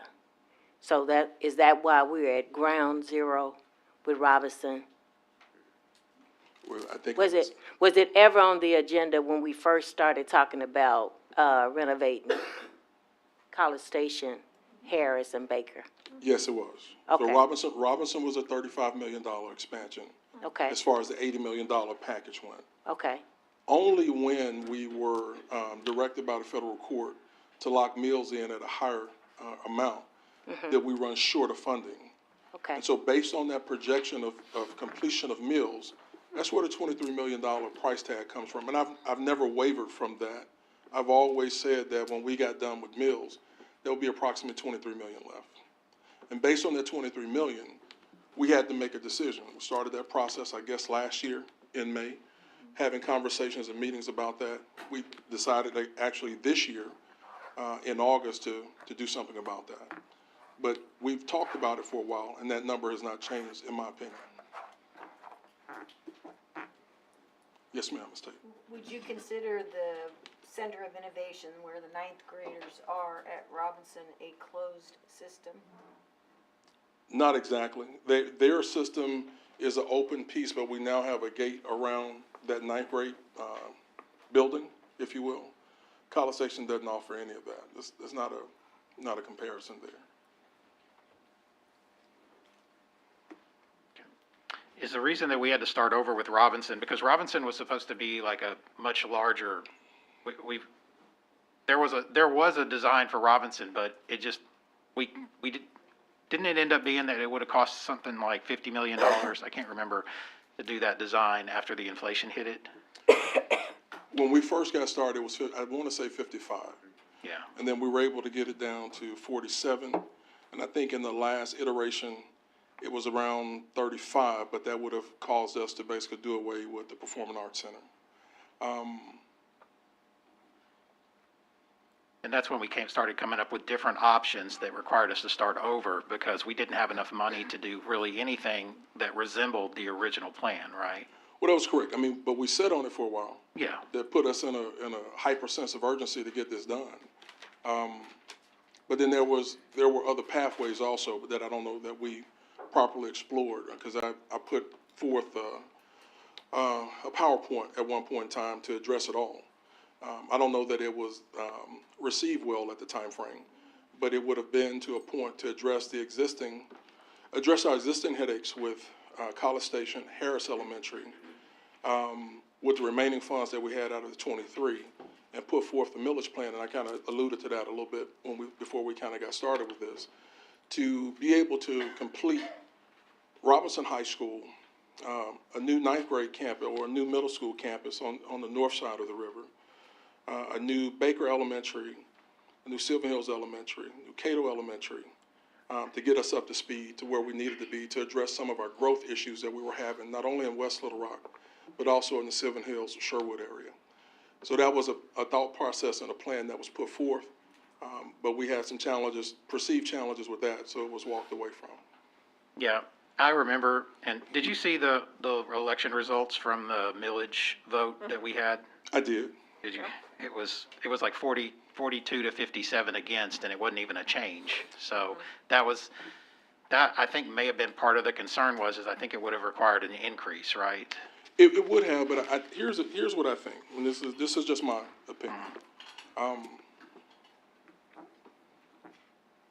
I think we shortchanged Robinson because they're not getting a new building. Yeah. They're gonna get a new building, but it's gonna be a stripped down model of a building. One floor, operational. Right. Then we shortchanged College Station, Harris, at the same time because of fear that we've got lack of funds and we have to scramble to do something. I think had we, not just from a campaign standpoint, it's my opinion, had we put it out to the taxpayers in real world terms for them to openly understand what was at stake, man, I think we missed an opportunity to rally them to get the right pieces done for everybody. That's just my opinion. Could be wrong, but it's my opinion. But I think that we didn't give them an opportunity. That's just my opinion. No, because we made our decision before the election, who we was gonna work on first. We haven't had a millage increase since 1992, and there have been many attempts at it. There's other ways to get funding, and we're gonna see that tonight. Oh, absolutely. Yeah. And Mr. Delaney, you and I have talked about that 1,000 different occasions. I just think that my time frame over the last 2 years being in community meetings, talking directly to people, I think it's been favorable when we put all the cards on the table. And it's just my opinion, no knock. I just think we did not explore an avenue where we could have rallied folks to do the impossible. I mean, do the possible. And that's just my thoughts. Okay. Other questions for Mr. Johnson? I will say North Little Rock needed a whole new middle school, and they didn't get their millage either. So nobody's into adding extra dollars right now. It's just sort of where No one. Nobody. But, next year. Yeah, I mean, but at a time frame where I'll say that Ms. Smith, we missed an opportunity. Little Rock wasn't in a great position either, but they were able to put a millage out for $300 million and get that passed, where we refinanced bonds, to get what we need to save our taxpayers. Right. And we would have basically in good faith said, hey, listen, we've done everything that we could do, right, to save us from that process. Right. But now we're at the crossroads and we got to do something. That's just my opinion. Just to clarify though, Little Rock did the same thing we did with the restructuring of the bonds. I mean, so they just had more. Yeah. Yeah. Mr. Johnson, you'd agree that the reason that we're in this position with Harris, College Station, would you agree that with Harris, College Station, Robinson, and Baker is because, one, inflation, right? The original cost that we intended, six was supposed to cover Harris and College Station together. That's right. Then 5 for Baker, and then 35 for Robinson. That was the original plan. That was the original plan. And inflation basically caused, everybody's got different statistics, but it almost caused a doubling of the price per square foot, right? That's correct. So at the same time, we had an obligation to do mills as we promised. That's right? correct. We were required by the federal government. Which meant that mills received priority over everything except Maumelle, because we went Maumelle first. That's correct. Because it was further along in the design process. That's correct. And so Maumelle ended up about 33% over budget, right? Roughly, I mean, right. Mills ended up about 100% over budget. That's correct. But we ate it, right? Because we had to. And because it was the right thing to do to not go back. I mean, we could have tried to go back to court and say, hey, the price has doubled. But what happened was that additional, we had that additional 100% addition. So we thought it was going to cost, like 18 or something, and it ended up costing 37. So 100% over. It came out of the money that was left for Robinson, Harris, College Station, and Baker. That's right. They all ended up with less than they needed. At the same time, inflation was hitting those projects. So it was like a double whammy, right? That's correct. It's losing money that we put into mills to keep the promise and the court order. And the cost that we originally estimated basically doubled for those original projects. Yeah, price double. Right. So that's why we're here with these 4 schools left, that we have to figure out how to move forward on them all, because they all have less money than intended, and the cost is higher than we anticipated. Right? Would you That's say? right. Yeah. All that sounded good, but you're still trying to make it seem like these other schools are paying the price because of what was done to Mills in the first place. That Mills didn't raise their hand and ask for, the arena and all. This was given by the judge. This was court ordered because when you don't do what you're supposed to do, that's why we were in the predicament. So as far as to make it seem like to the public that, oh, the reason why we don't have enough money is because inflation took over and Mills got upgraded 100% and all that. Don't tiptoe around it. Just go ahead and just face the fact that we had to do it because it was court ordered. And stop having to get to the point where we got to do stuff because it's court ordered. Just do the right thing. Sit in the seat and do what you're set here to do. And that's to make sure that all the children are taken care of in the district. So. Y'all sit up here be trying to play like you so concerned, trying to get Mr. Johnson and walk through it. No, just address the elephant in the room.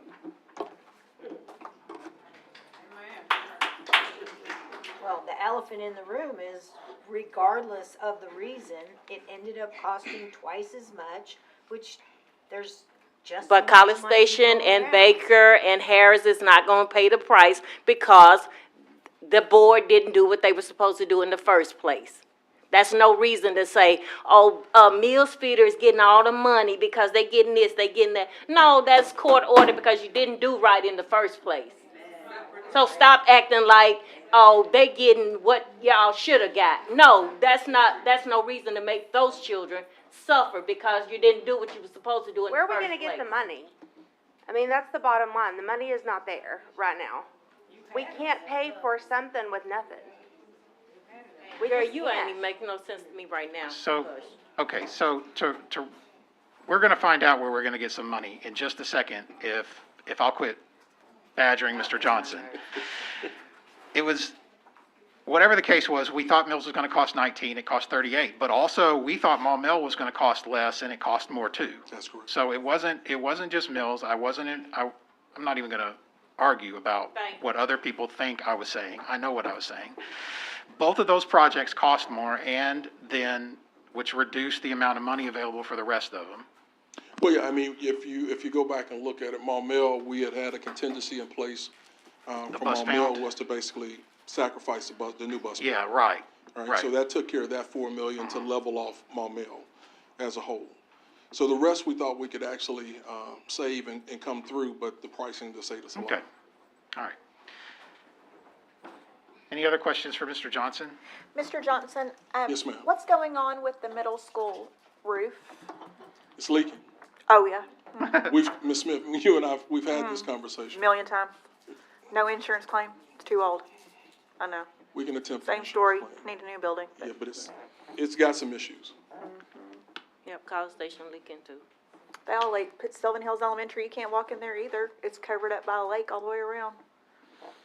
When it rains, it goes straight into it. We just have, that's just We got some. years and years. They're old schools. I mean, I went to Sylvan Hills Elementary, kindergarten to sixth grade. I'm 50. They're old. They've got to have some work done.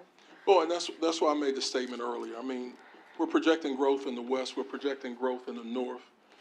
At some point in time, we gotta ask somebody for something. We just have flooding at all the schools and all of the roofs leak, the yards flood to the point people can't walk in and out without being soaked, covered. I mean, it's everywhere, and it's the same story every year. And until we can get there, we're trying to, one more step, get College Station and Harris fixed.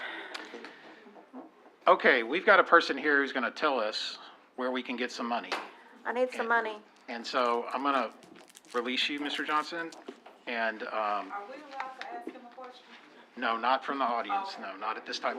I'm gonna try to narrate us through what's happening and so everybody understands, because we're gonna get into numbers and stuff with bonds, and so I want everybody to have about as complete an understanding of what we're doing here, because I know there's some distrust and, confusion, but distrust. And so I want to get Mr. Trumper up here to talk to us about what our financing options are to get more money beyond the 23.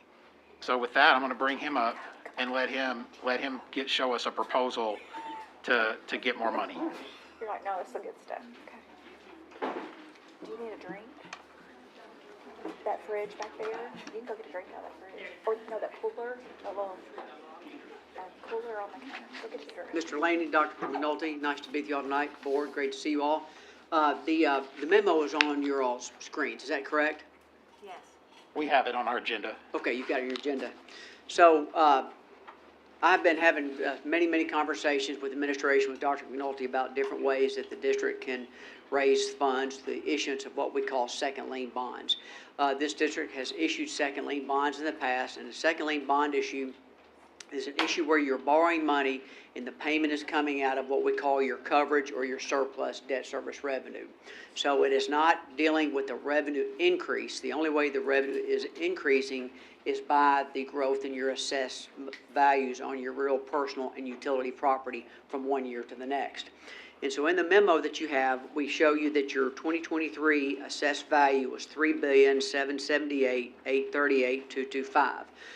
Your 14.8 debt service mills, based on a 97.4% collection rate, would generate almost $54.5 million in revenue.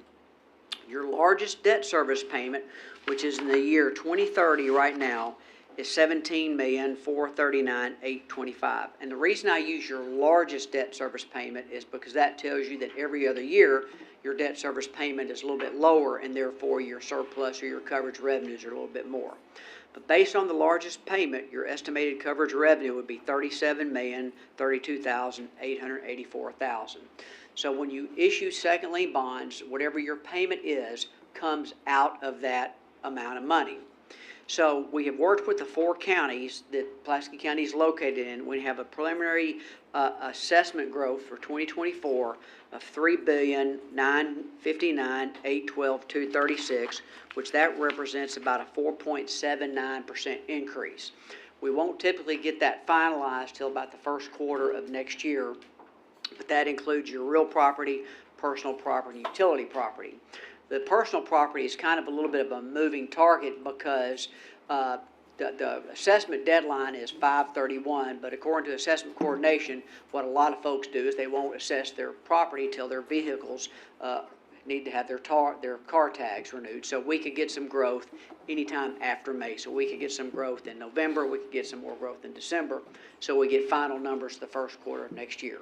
But based on 2024, in that 4.79% growth, that would increase those debt service revenues to $57,081,485, which is about a $2.6 million increase that you will receive in calendar year 25 as opposed to calendar year 24.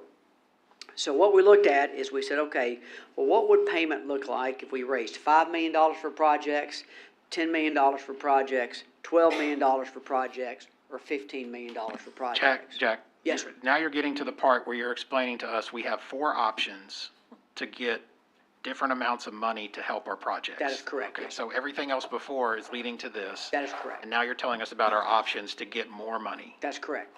So what we're going to talk about is I'm showing you what your coverage revenue is, or another term is we call surplus debt service revenue. We don't really like to use the term surplus because that implies when you have surplus that is extra, and there's a lot of that excess debt service revenue is used to operate and maintain the school. So what we looked at is what would the payment be on either netting $5 million, $10 million, $12 million, or $15 million in project funds. And so again, I use the largest payment because that just tells you that every other year it might be a little bit better. But I'm going to give you your average as well because we have structured this to have level debt service. And when we talk about level debt service within the bond world, we're not talking about the exact same payment every year, but we're talking about a payment it is within $5,000 from one year to the next. And the reason that is because bonds are sold in increments of $5,000. So if we look at netting the district $5 million, your largest payment, your new payment on $5 million in project funds would be an increase of $348,200.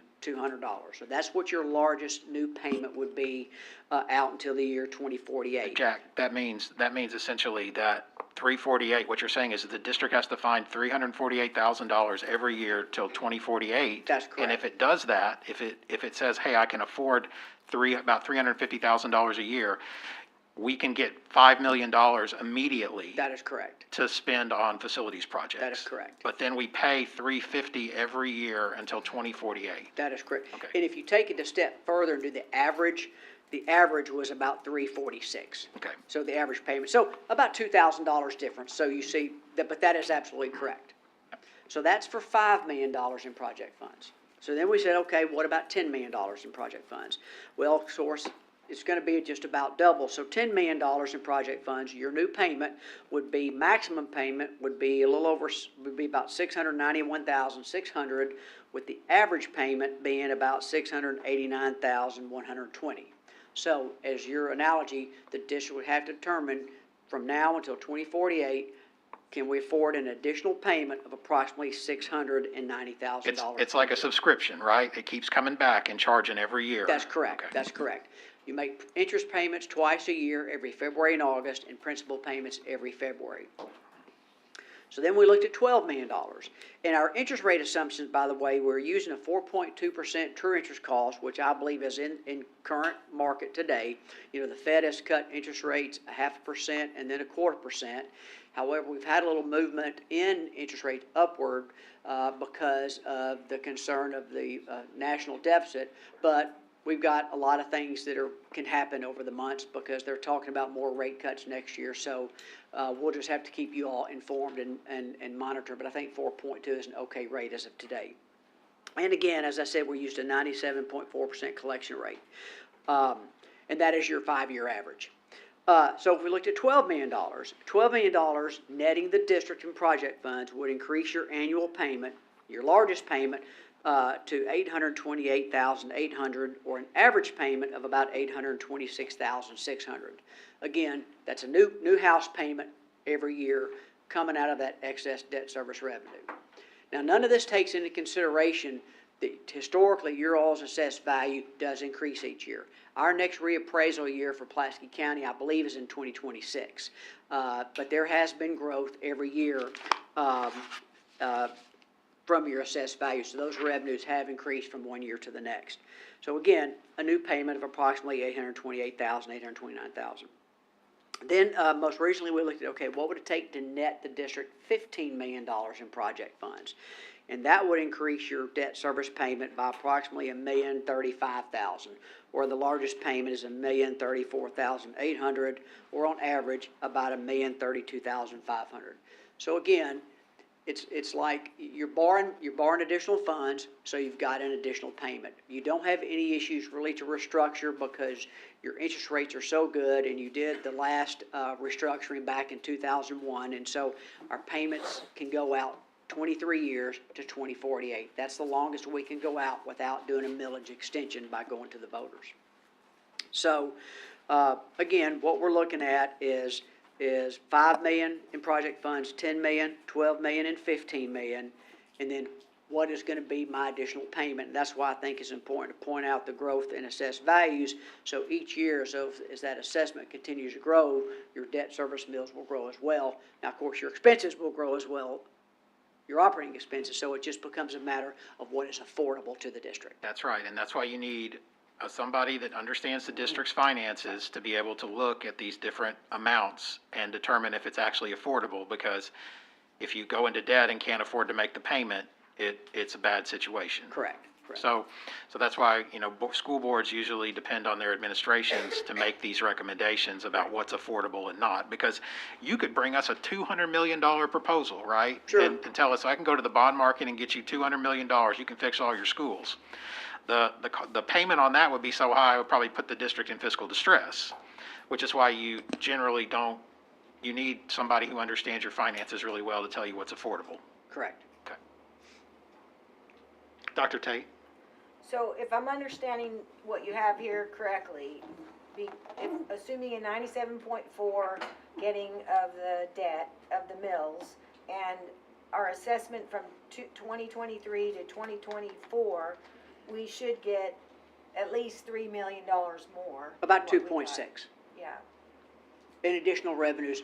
and it For- should for ca- increase, That's correct.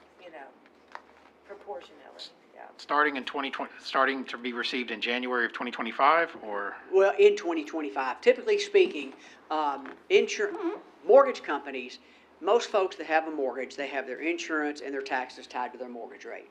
Mortgage companies have to, by statute, pay the property taxes within 60 days of March 1. So that's why, typically speaking, school districts get a lot of tax revenue in the April-May timeframe.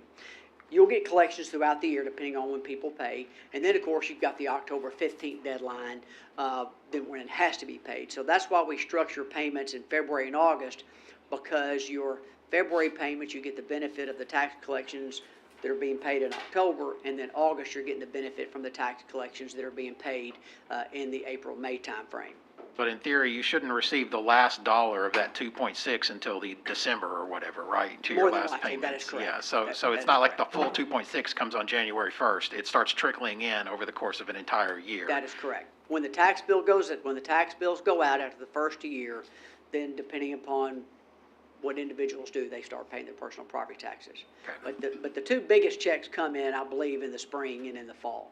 Okay. So how this process works, when you go through a second lien bond issue, you're approving a resolution that authorizing us to submit an application to the state board. They will take this application to the state board in January for approval. Once that application is approved, then you've got the state approval behind you. Then you can operate on Pulaski County's timeframe. So you don't have to worry about a February 1 payment. And then depending upon when you need these funds, I think, and we've had many conversations, Dr. McNulty and I have, it would be very easy, for lack of a better word, to structure this where you don't have an August 1 payment.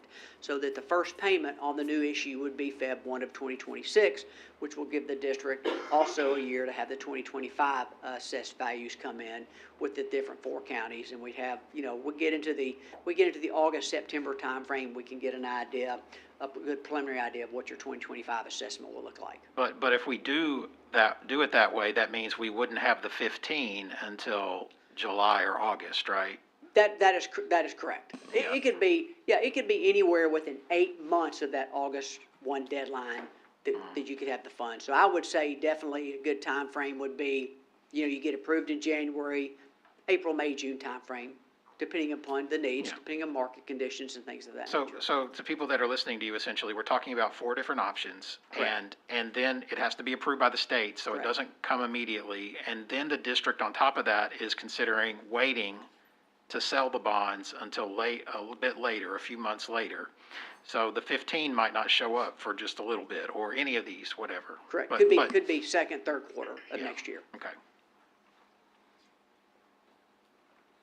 Okay. In this application process on the second lien, it's a not to exceed number. So, Whatever we pick, if we pick 15, we can take 8 and that's stop. correct. That's correct. But if we pick 5, we can't take 8. That is correct. Okay. Oh, I didn't know that part. Okay. So if we say we want if we say we want the 15, but we really only need a 12, That's all you have to borrow. oh, I like that. That's absolutely correct. But we know we need a lot. Any of these I numbers need is 20, not. but I want to pay for 18. How's that? Yeah. If you had the application approved for 12, but you needed 15, then you'd have to come back and go through the process again. I mean, you can issue as many second lien bonds as affordable to the district. But going through the process, once, just to give you a not to exceed number. So I know there's different types of bonds, but just for context, the original 80 that you heard us talking about tonight, that also came from bonds, right? That is correct. So these bonds, I mean, it's the same basic process. They're slightly different, but the mechanics of it are the same. Is that you're using we used bonds to get the 80, and now we don't have enough money. Correct. And so now we're going to use bonds to get some variation, 5, 10, 12, or 15. Correct. To add to the 23 I mean, and that's currently in our building fund. So that would put us, if we took 15, that would add to the 23 and get us to 38. Correct. Yeah, and what we're talking about is a loan.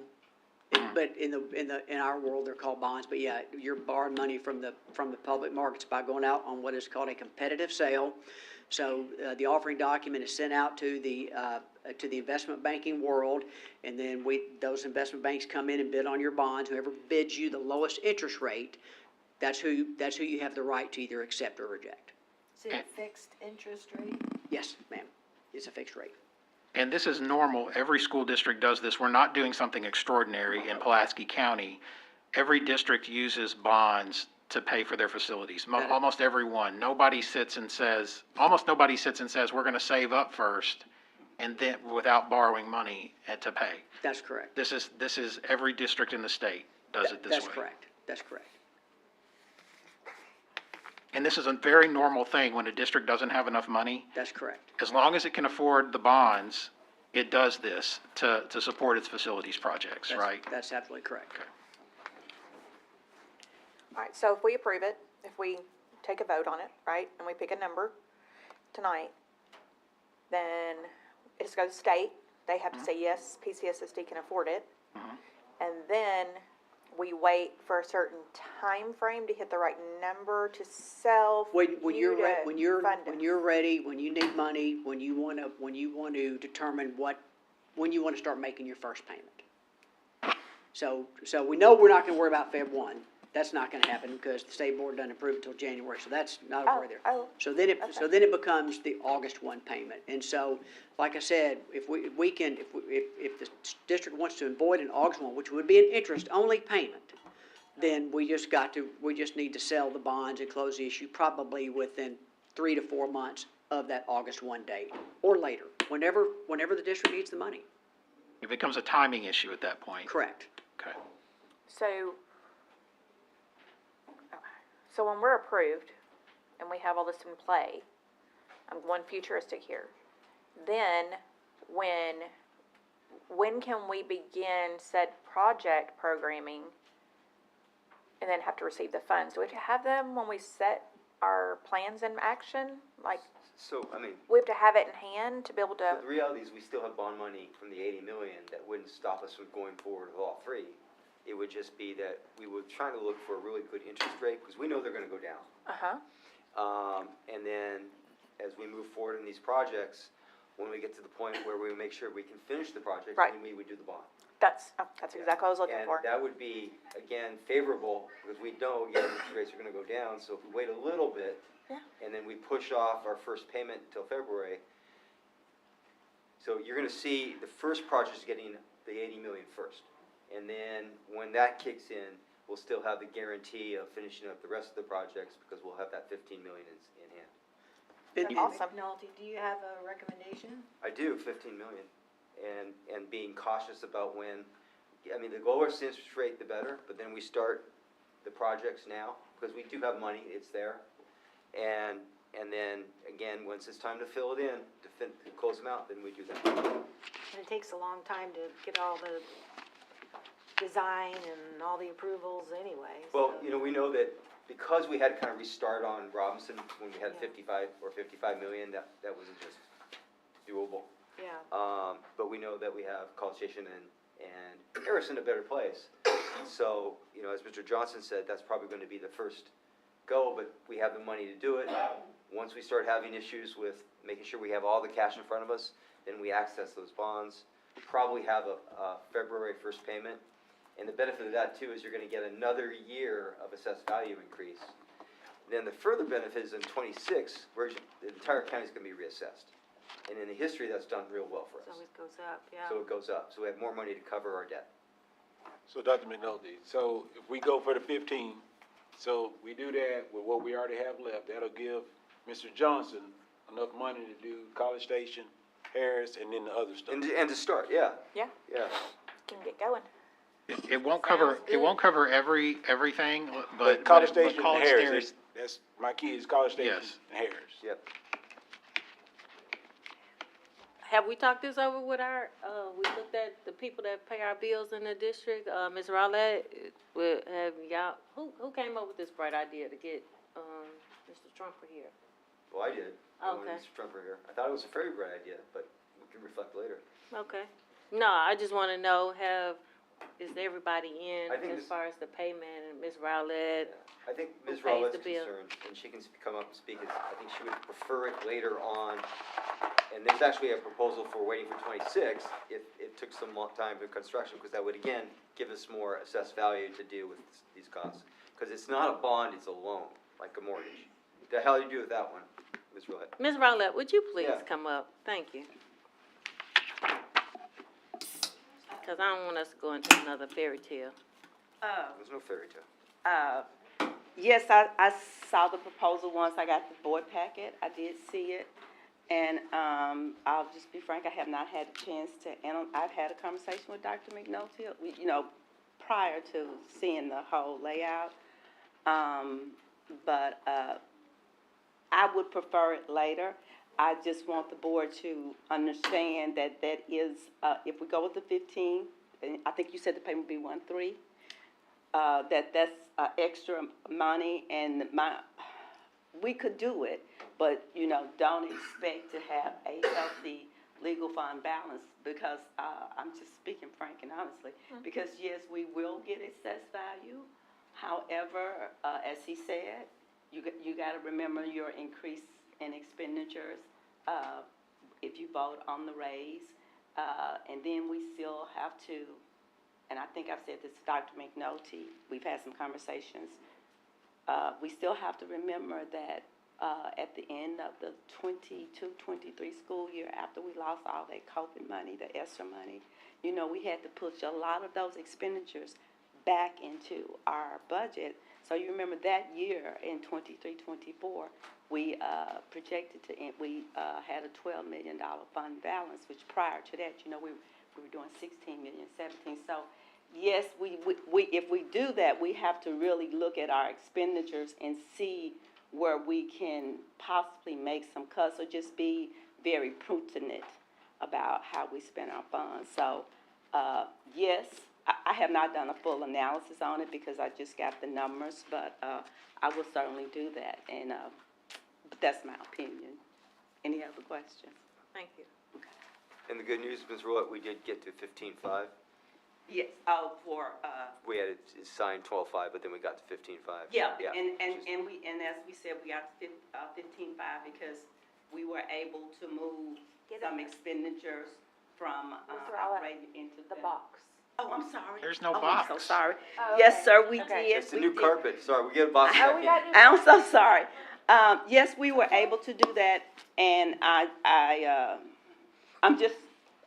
don't want to sound pessimistic, but remember the reason why we were able to get to the 15 is because we were able to find some expenditures that we paid out of operating that we could move to federal funds.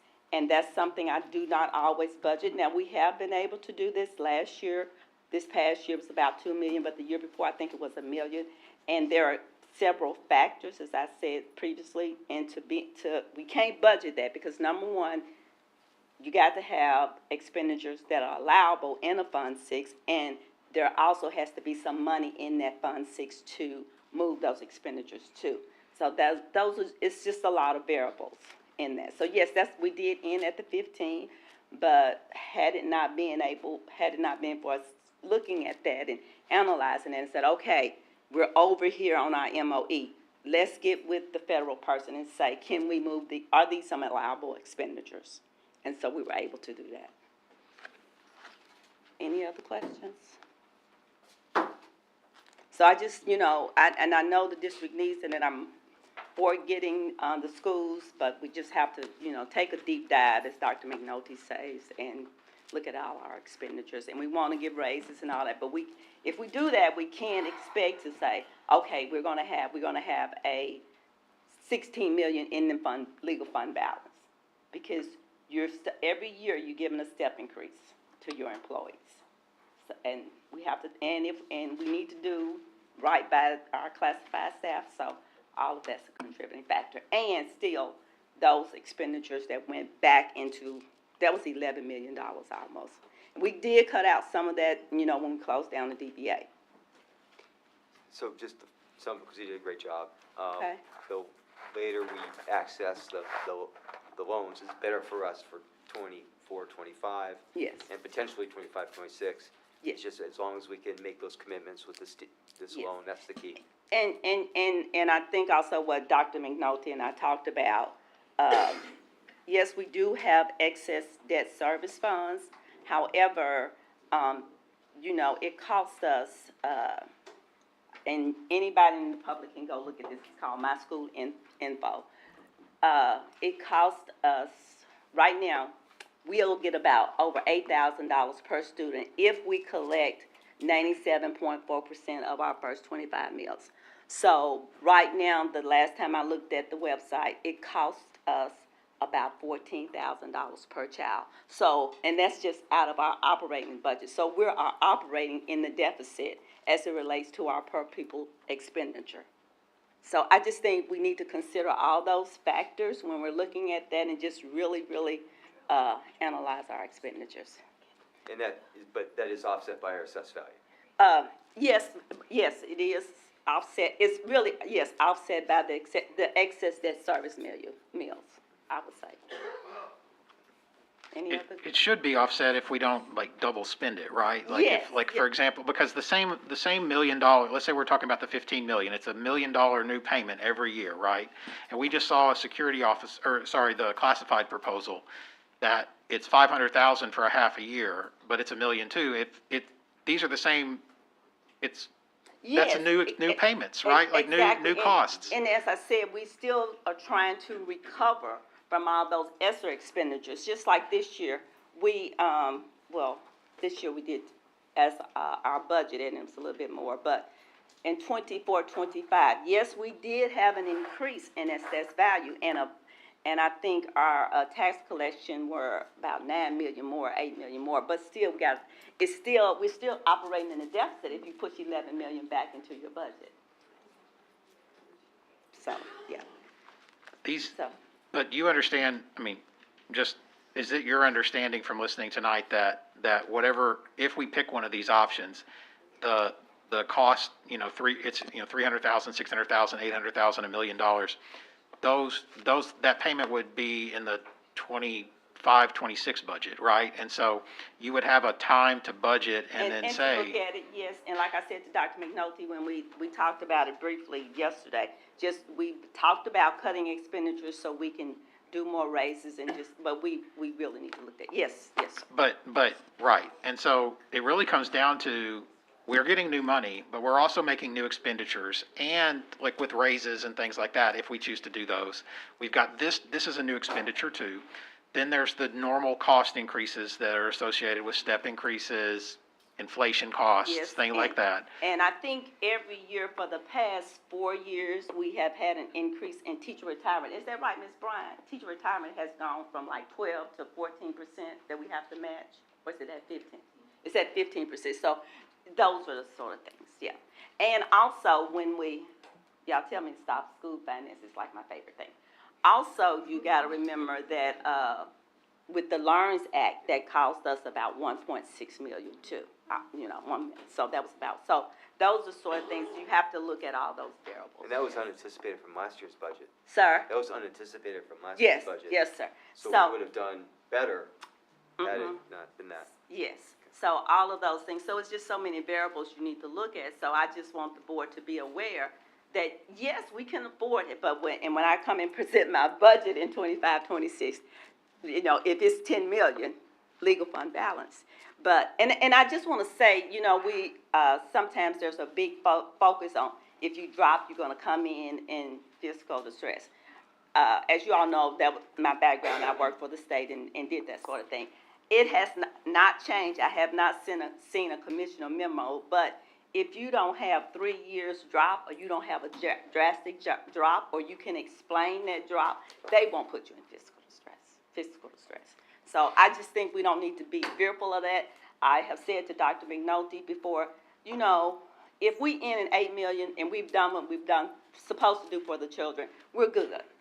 If we end in 8 million legal fund balance, We can afford anything as long as there's offset somewhere, right? Like either cuts or new revenue, Yes, right? but the only caveat is that we still are trying to recover from Right, those well, extra expenditures. Yes. Right. And so Okay. anything theoretically is affordable, you know, like Mr. Chesterfield come up here and say, y'all got the money to do this and that.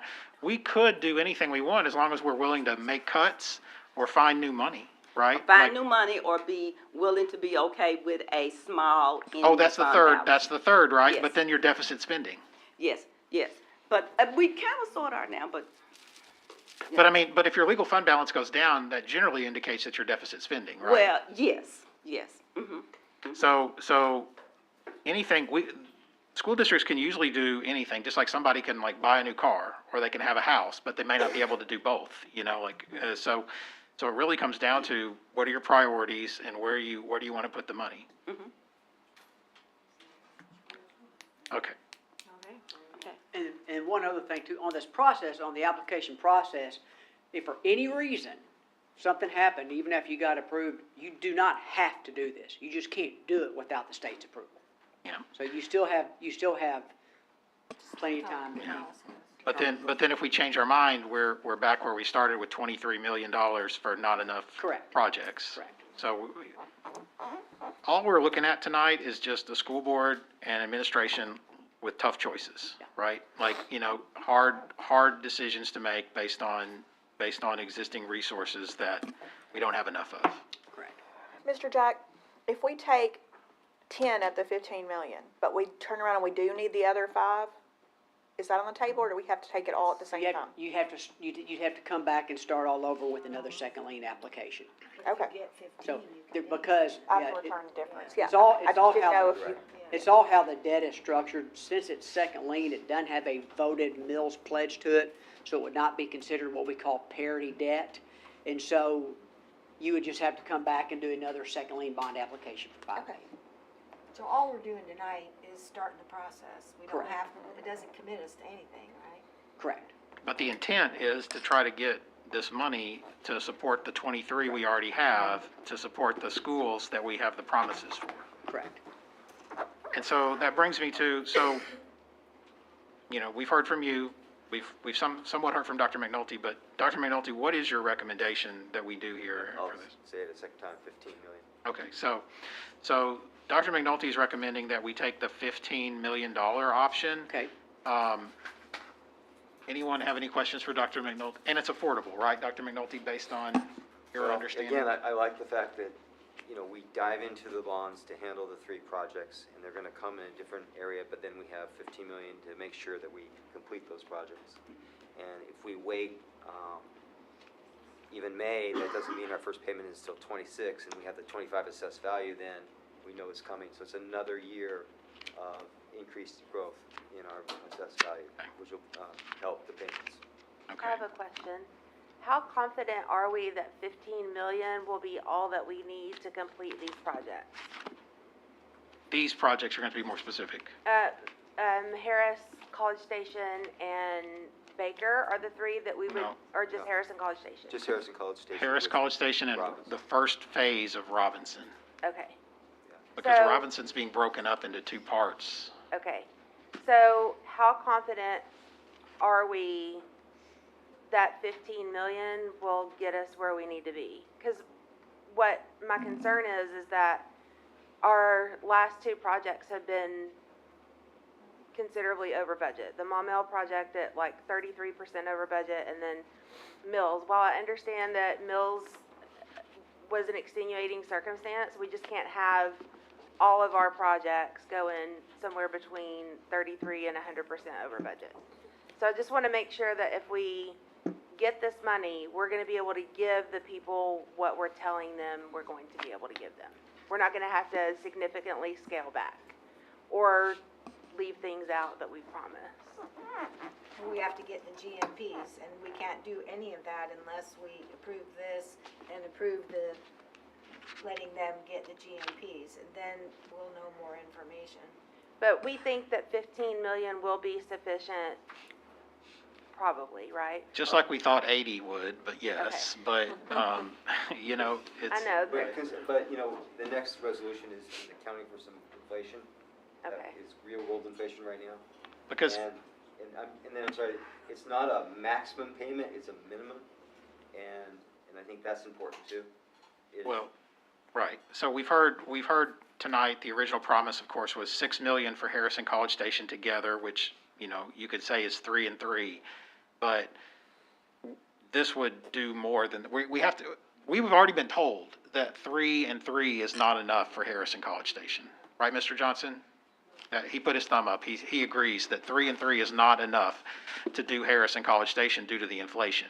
So that's why we're trying to get 15, and then we're gonna get into this, as he said, with the resolution, setting up some new criteria for how much money goes to Harris and College Station and the other schools. So, but the thing is so much is contingent, right? Like, we'll never know until we sign a GMP. We're just trying our best to like raise more resources and making another go at it. So, you know, stuff could blow up again, but we don't have another Mills project that we're court ordered to do. So hopefully we can turn around and with this 15 and start pushing through these projects and get them into construction. But we're always at risk. We're always at risk and we don't know. We're just trying to keep our promises, basically. Okay, the other thing, Jack, is we have a recommendation from Dr. McNulty about what to do. I want to be clear. We have an agreement with Stevens to be our bond agent. And so, Your municipal advisor. yes, yeah, right, sorry, correct. You're our advisor on these things. Correct. And we run on 3-year terms. Correct. With you. And so if we get a motion to approve the 15, it's also approving a renewal of your agreement, but it's not required, but we typically customarily do this every time you come and we do business together, is we extend our agreement back out. What I'm asking, and there are two things in this document I'll point out to you. One is that our current agreement expires 1/1/26, so about 12 and a half, 11, 14 months. And I'm asking if we can go ahead and extend it out to 11/12/2027 to have a 3-year agreement from today. Okay, so. And there's no cost to the district unless you do a No, transaction. no, Last transaction right. y'all have done is in 2021, Right. so everything we're doing, there's no cost. Right. So I'll make a motion to approve the $15 million option recommendation Could I from. pass out this resolution? Yeah, This is what, if that's okay with you, Mr. Delaney, I've got the resolution that approves the bond, that approves us. oh, yeah, well, go ahead and give it to him and then I'll make the motion. Okay, is that okay? Yeah.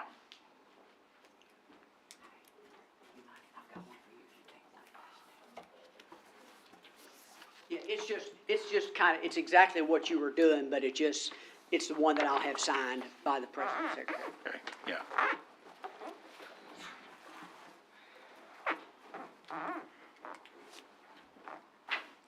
What you're getting is the resolution which authorizes Stevens to submit the application to the State Board of Education.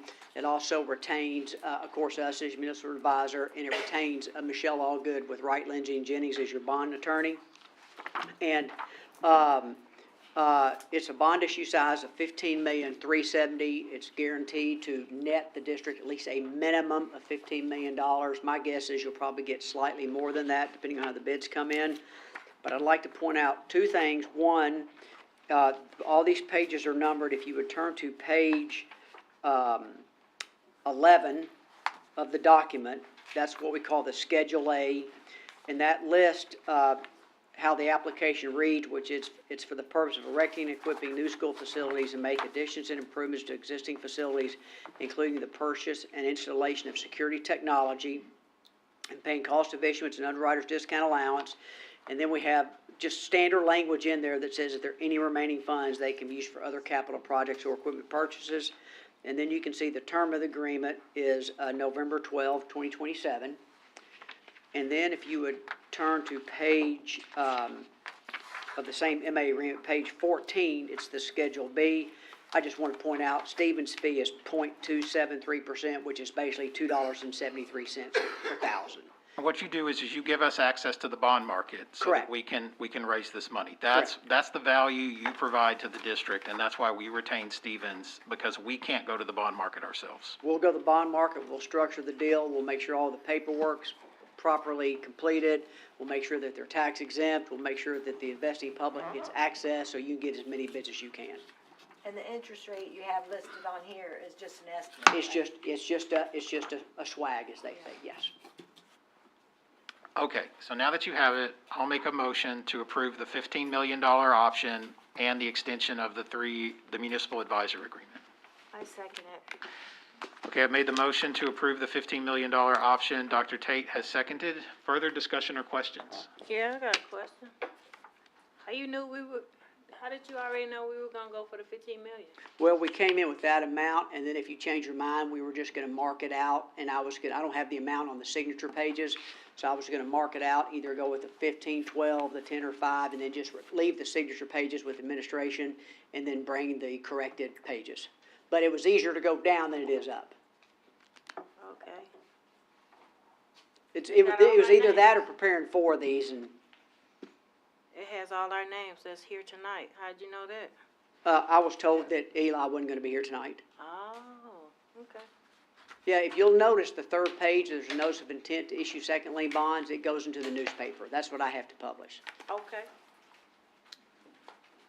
So if somebody else wouldn't have shown up, we'd have had to white them out as well or do something. Okay. Well, you also worked with Dr. McNulty on this, so Correct. you knew what his recommendation was Correct. gonna be in advance as well, and, Okay, thank you. Correct. okay, so, other questions for Jack? Okay, so we have a motion on the table to get a $15 million option on the bonds and the extension of the advisors agreement.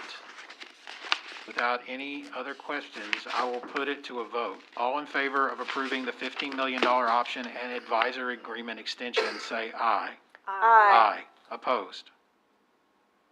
Okay.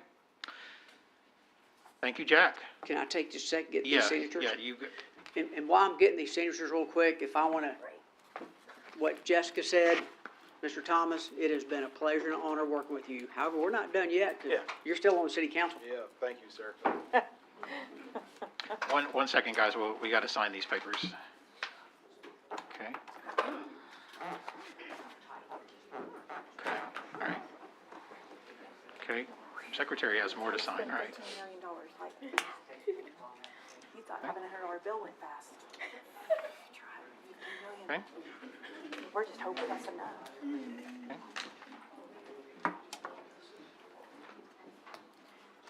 You don't need test tomorrow, do you? Okay.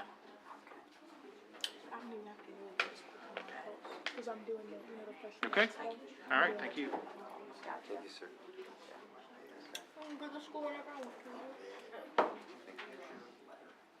Not about interesting. Your secretary? Yes, I am. Right here.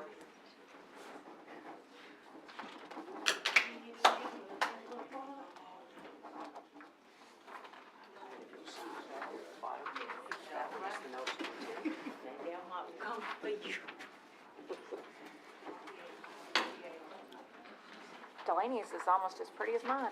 Almost, yes. It's got a great signature. Page 4 of the application.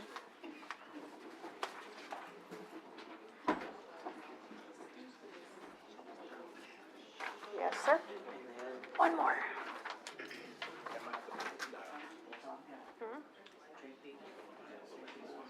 What's up? What's up? Yes, sir. Same. Can we take a break after this? We've been here since yesterday.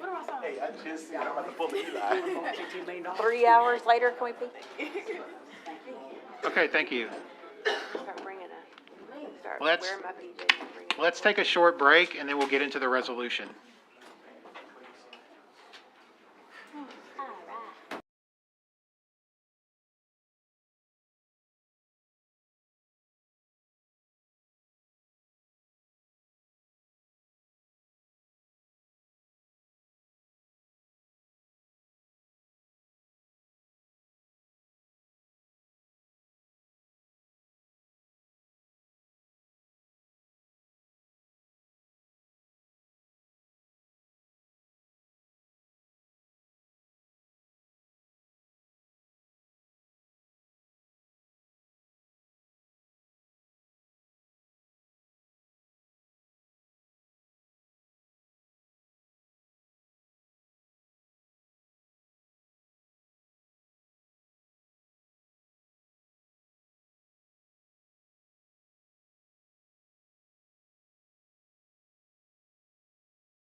Let's turn on the live stream.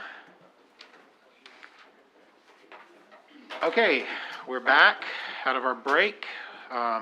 Just to summarize what we did, Mr. Trumper left with a board approval to raise $15 million, up to $15 million in new funds to support building projects. So that last vote was to get us into a position where we can add 15 million to the existing 23. So you've heard numbers like 80, 23, 15.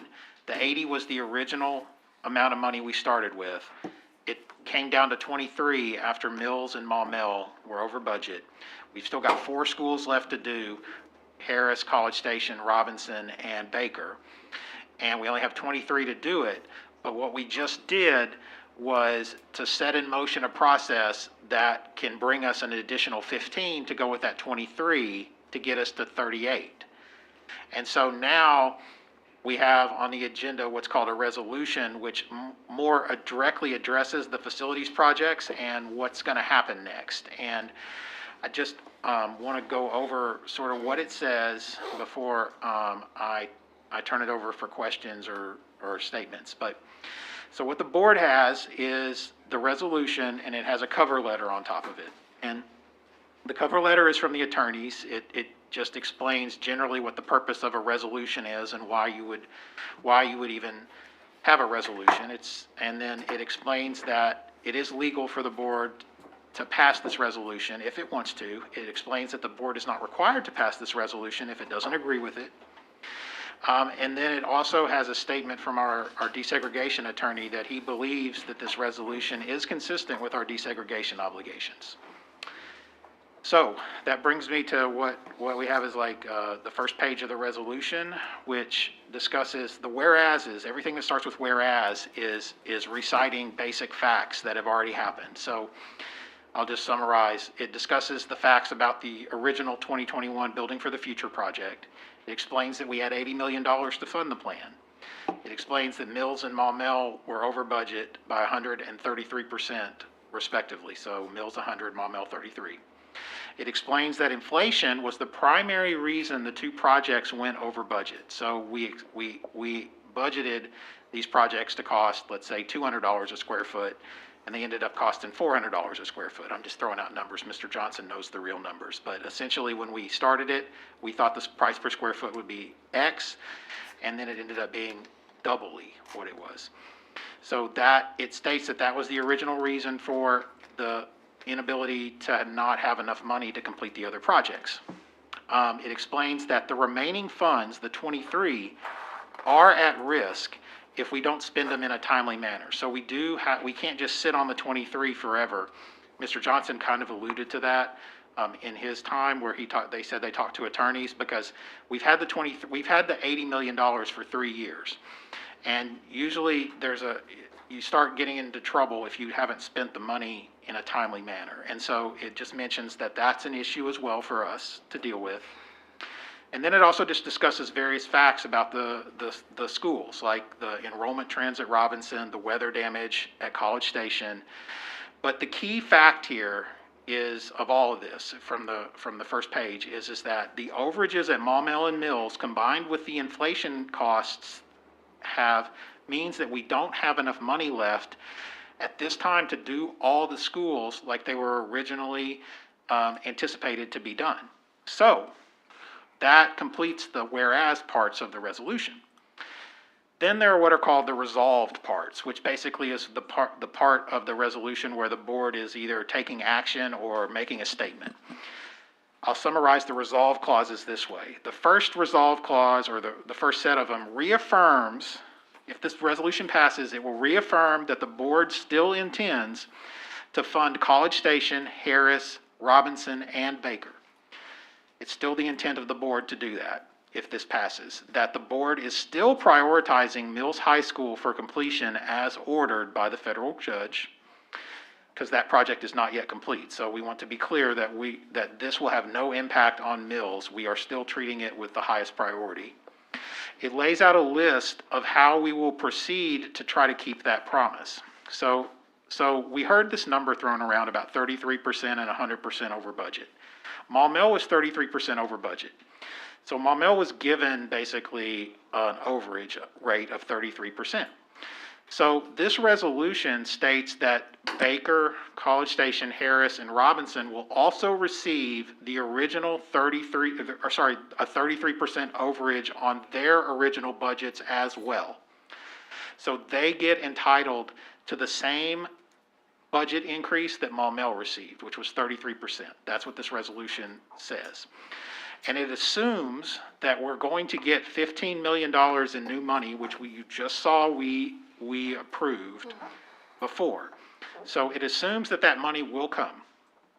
And so then what it does is it says, if this resolution passes, it sends Robinson, Harris, and College Station projects all out for design and bid together. We approved the Robinson one to go out to bid before, so somebody might say, well, you did that last time, and that's true, but it reaffirms that Robinson goes out, and we restart Harris and College Station, because you heard Mr. Johnson say that those projects were paused. So if this resolution passes, it takes Robinson, Harris, and College Station and moves them out all on the same track to be brought to the board for a bid and approval to start those projects. That could take, as Mr. Johnson said, months to get back to a place where we can approve those. But it does let Mr. Johnson and the team start working again with the architects to work on those 3 projects.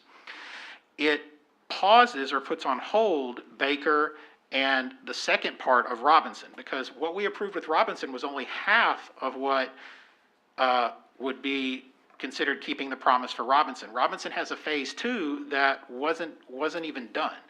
So it also says that Baker and Robinson, which are schools out on the west side of the district, those projects we don't have money for. The 15 cannot cover those projects. So those projects, if we approve this resolution, would place both of those projects on hold until we can get more money for them. So that means that the administration can start moving, if we pass this resolution, to come up with plans to get those out to bid for Harris, College Station, and the half of Robinson. This puts Baker and Robinson on hold, as I mentioned before, and can't move forward until we find more money. So we would have to do something like this again, like get another 30 or something through the same process. But 15's not enough. So it also directs the administrator. So here's a key part. This is something that we've been asked for. Community meetings. If we approve this resolution, the resolution directs the administration to go out and hold community meetings at all 4 schools, Harris, College Station, Robinson, and Baker, to apprise them of everything that's happened tonight and what their status is, and you go forward with those community meetings. This resolution can be adjusted based on those community meetings. So we could come back and say, well, there's something about this resolution that needs to be changed. It's not set in stone, but when we pass it tonight, that's going to be the understanding, if we pass it tonight, that this would be something that could be adjusted based on new information. And then it's still up to the board if they want to do this. If the board may accept, reject, modify, or table this. But I think Dr. McNulty and I started writing it. I worked with Dr. McNulty. I was the primary author of it, but I coordinated with Dr. McNulty on this. I think it's a fair way to try to begin to resolve the Building for the Future problem that we've had for quite a while, where we've had not enough money and too many promises that needed to be kept. And so that's what I think is a roadmap for moving forward, to try to start making these communities whole that receive promises that we ultimately didn't have enough money for to keep in a timely manner. Dr. McNulty, do you want to add anything to that? No, I think what's really favorable for me is those 3 projects starting at the same time, that we get action on them, and that we kind of let Mr. Johnson loose and seeing what available plans we have, where we are in those plans, and get moving. Because we're still under the pressure of spending that money before we have an end time. And Mr. Johnson has done some look into working with our attorneys when that end time for the bonds are. And the quicker we start on projects, the more likely we're to not run into trouble with the bondholders. So one of the things we heard a lot from Harrison College Station tonight, and you know, the devil is in the details of these things, and I want to be upfront. So we heard about the $6 million for Harris, right? Harrison College Station, and there was this idea that it's 3 and 3 apiece, but it was a pool of 6 for Harrison College Station. What this resolution does is says, actually it says Harrison College Station get 8 plus the 33. Then if insurance money comes on top of it, so you start with 8 for Harrison College Station, then you give it the 33% increase. Then whatever insurance money you heard us talking about comes from College Station adds on top of that. So what does that mean? The original promise was 6, but what the new promise would be, if this resolution passes, would be 10.64 for those two schools together, 10.64 million, and then whatever Mr. Johnson gets for the insurance on top of that. So if he gets 2.5, that adds to the 10.4. It doesn't subtract. So then but what this says here is the 6 becomes 10.6 plus the upside of getting the insurance money. And that would be the minimum that we would need to do as a district to spend on those two schools together to keep the original promise of 6. That's what this says. And why would College Parents doesn't get- Station, excuse me, why would College Station's insurance money be added in to that for both schools? No, it's Why would not. you put that together? Well, the original schools started together. I don't know that the insurance would have to go to Harris, but No, it just goes to College Station. but the original project started out that we approved in 2021. It said $6 million for Harrison College Station together. So I'm keeping them together so that they can be. That's just how those projects were. So No, not with Stephen- insurance. If the damage was done to College Station, whatever. I agree. Whatever God-given benefits that College Station gets, then they need to get that plus. So what it says what it actually says is that insurance monies won't get subtracted, okay? That's actually what it says. It says it won't get subtracted. So 10.64 is the minimum we have to spend on both schools, and then when the insurance comes in, we don't get to come back and say that subtracts off the 10.6. If that insurance money should all go to College Station, but what I'm saying is that nobody should come in based off of what's in this writing here and say it was 10.6 minus the insurance payment. It should be the 10.6 plus the insurance payment goes to College Station. So if College Station gets 2.5 million from insurance, it doesn't come out of the 10.6. It goes on top of it. Okay, that's not what you said, though. Well, I agree that it was confusing, but what's in the language here on that 4th bullet point says any insurance funds received shall not count towards this 10.6. But I think what's important too is I think what a lot of the community has been saying, that they had a lot of things that have been promised to them over the years. But I think what this does is it tells them that this board is making these projects a priority, and we're directing the district to do that. So, I mean, I think it's a good thing that we're actually showing them. We're not just talking about it. We're telling them, and we're showing them. We're putting this into action. This board is. On paper. On paper, because it's what it is paper a money. new promise, because the old promise had problems. The new promise could have problems too, but I think if you've been here the whole night or you've watched things over the course of a longer period of time, we get handed problems, okay, and we're trying to work through them. And this is essentially a good faith attempt to try to get this back on track, get the community meetings happening. You already saw that we took action to try to get more money to help these schools. So this is just part of that process again. We didn't anticipate that inflation would double basically from the time we approved it until then.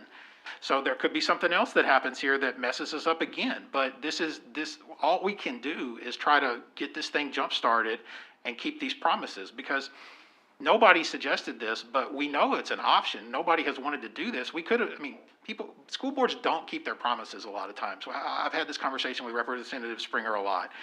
And, sometimes school boards just walk away. They say, well, the money's spent, we're done. But that's not what this school board is wanting to do if it passes this resolution. It signals that it's essentially doubling down to try to keep these promises. So this resolution is basically just trying to keep us out of court. Or No. keep y'all out of court, because I wasn't for it in the first place, as far as just to write up something just to say This is why we made the choice to choose Robinson, that we were gonna start the project at Robinson first. So this is basically, to me, it's just a slap in the face to just say, okay, this is just to calm everybody down. We're gonna write it out here, so in case somebody thinking about taking us to court. Y'all ain't gotta look at me crazy, cause, one thing about, when my communities or my constituents feel like they are not being treated fairly, I know that just seems so far-fetched from y'all, because y'all don't know nothing about that. But my zone is basically the biggest minority zone. So, I mean, come on, y'all. Stop acting like, we just made up this where we just gonna do Robinson. No, y'all was thinking that in the first place and like, oh, College Station be all right. Oh, Harris will be all right. No, stop doing them like that. They want the same justice as you do for Robinson and everybody else. They want to be valued just the same. So I recommend we approve the resolution. We recommend double down on the not. promises and, just trying and to try stay to out of move court. forward we're already in court. No, you going back. It is what it is, okay? And, No, it and, ain't. yeah, it is. And so this doesn't necessarily keep us out of court. It's not being done for that, but if you get to choose your own adventure, if that's what you think it is, then that's fine. It seems clear the way to vote for you. Yeah, But don't for act like you everybody President else, Trump either. for everybody else, I hope you will, take a You neutral just look at president of this. the board. And I recommend that we pass it. What's your recommendation, Dr. McNulty? I think that it's a minimum, and I like that notion, that as we dive into these projects, we may find that, that we may need more. It commits the district to, the money and inflationary costs, and it starts the projects now, and gets us moving to the end outcome is finishing them for the students. And so they're not gonna have to wait. This resolution is not gonna, make or break us as far as whether the projects get started. I know that ain't what we depending on. It actually will start all three projects. This the soon. purpose of y'all getting a resolution wrote up, that's gonna, make or break us whether we decide to start the project? I don't understand make or break. I don't. I mean, that's what I'm saying. You talking about this resolution to get the ball rolling. I mean, with or without this resolution, we should already have the ball rolling. He already said that the projects were on hold. Mr. Johnson said we put all the projects on hold. Because we knew we didn't have enough money. So And now we've got the money and we can move forward. with 3 of the projects, there's 5.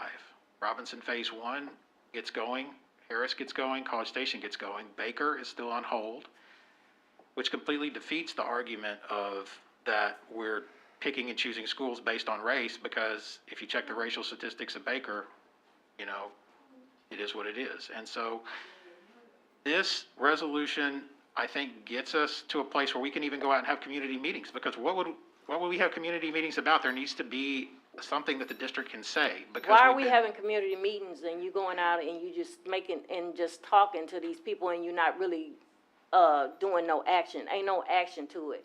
They don't wanna just keep coming and listening to you talk. They wanna see something moving, they wanna see something happening. I think that's So what you this talking does. about community meetings, like, we get a kick out of sitting around and listening to y'all come and talk and say the same thing. No, ain't nobody messed up about no community meetings, just start taking some action. And Robert rules say the president ain't supposed to be making no motions, but y'all do what y'all wanna do. The board policy says we can, so No, it don't. yes, it does. Okay, other questions? Y'all just run this place the way y'all want to. Questions, thoughts, anyone? I motion that we approve the resolution with the understanding that it's a good faith, statement. It doesn't hold for anything as far as maximums or minimums or anything like that. It's a good showing good faith. It's giving Mr. Johnson the ability to get started on getting GNVs that we were not doing before for College Station and Harris, and, I move for that. Okay, Dr. Tate has made the motion, not the board president. Is there a second? Thank you. Second. Okay, Ms. Potter has seconded. Any further discussion?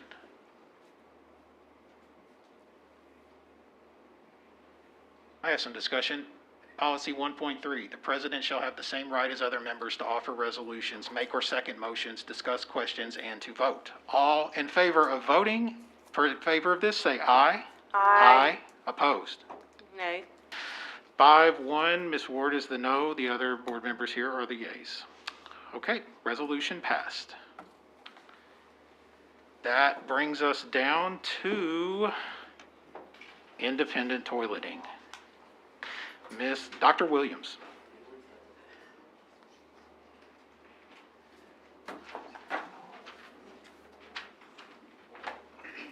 Good evening.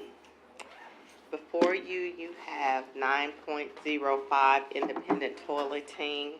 We are asking that the board considers approving this policy to assist our principals in dealing with this issue at our buildings.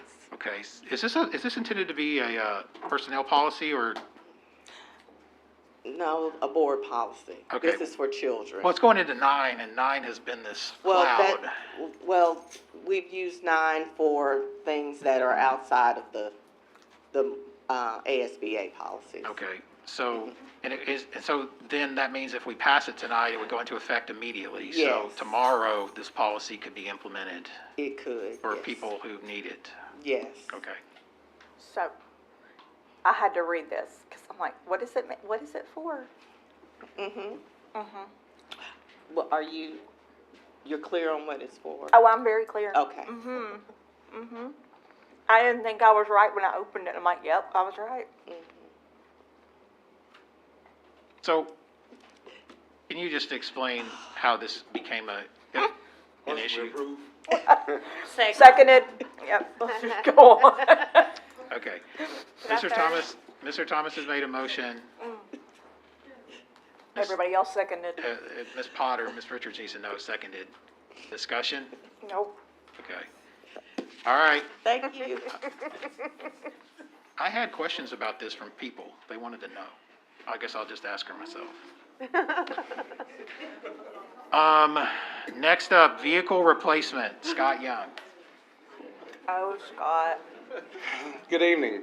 I'm here to seek approval to buy 5 new vans for the IT department. Over the years, we've had vans, but they have died. We had 2007 model, 2002 model, 1999 model, and 1998 model. 400,000 miles plus. We have one van that's still running. It's got 300,000. It's IT budget. Yes, Come out after this. Motion we approve. Second. Mr. Thomas has made a motion to approve. Thank you. Ms. Ward has seconded. Is it 44,000 or 44,000 times 5?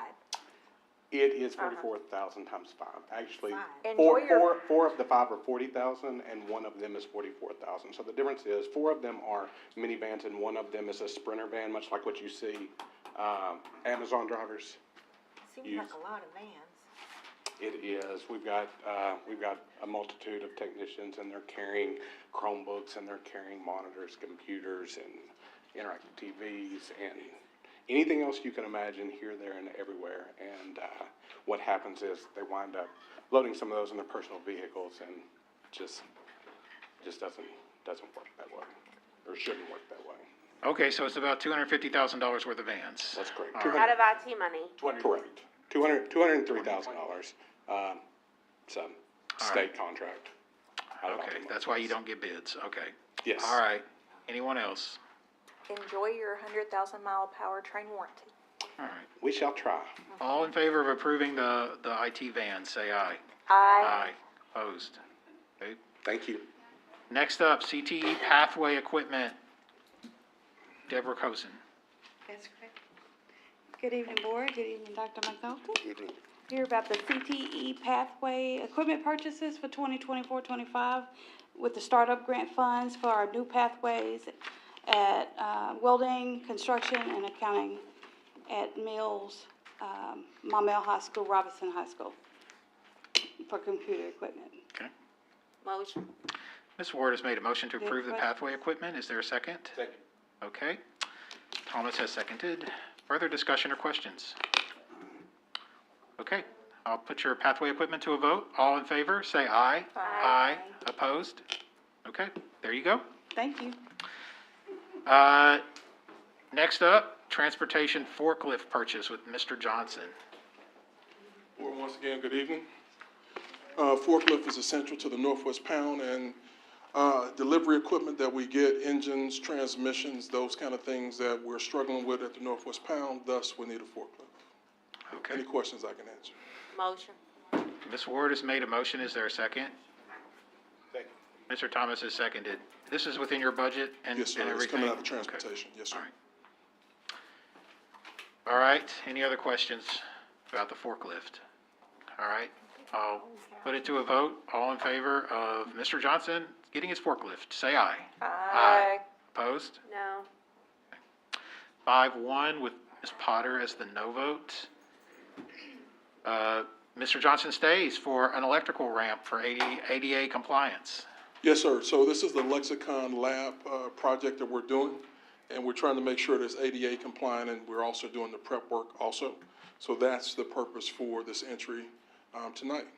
Okay, Motion. Ms. Ward has made a motion to approve the ADA compliance ramp. Is there a second? I'll second. All right. Any questions about the ADA compliance ramp? All right, we'll put it to a vote. All in favor of approving the ADA compliance ramp, say aye. Aye. Opposed? Okay, 6-0. There you go, Mr. Johnson. Board, thank you. Thank you. Okay. Next up,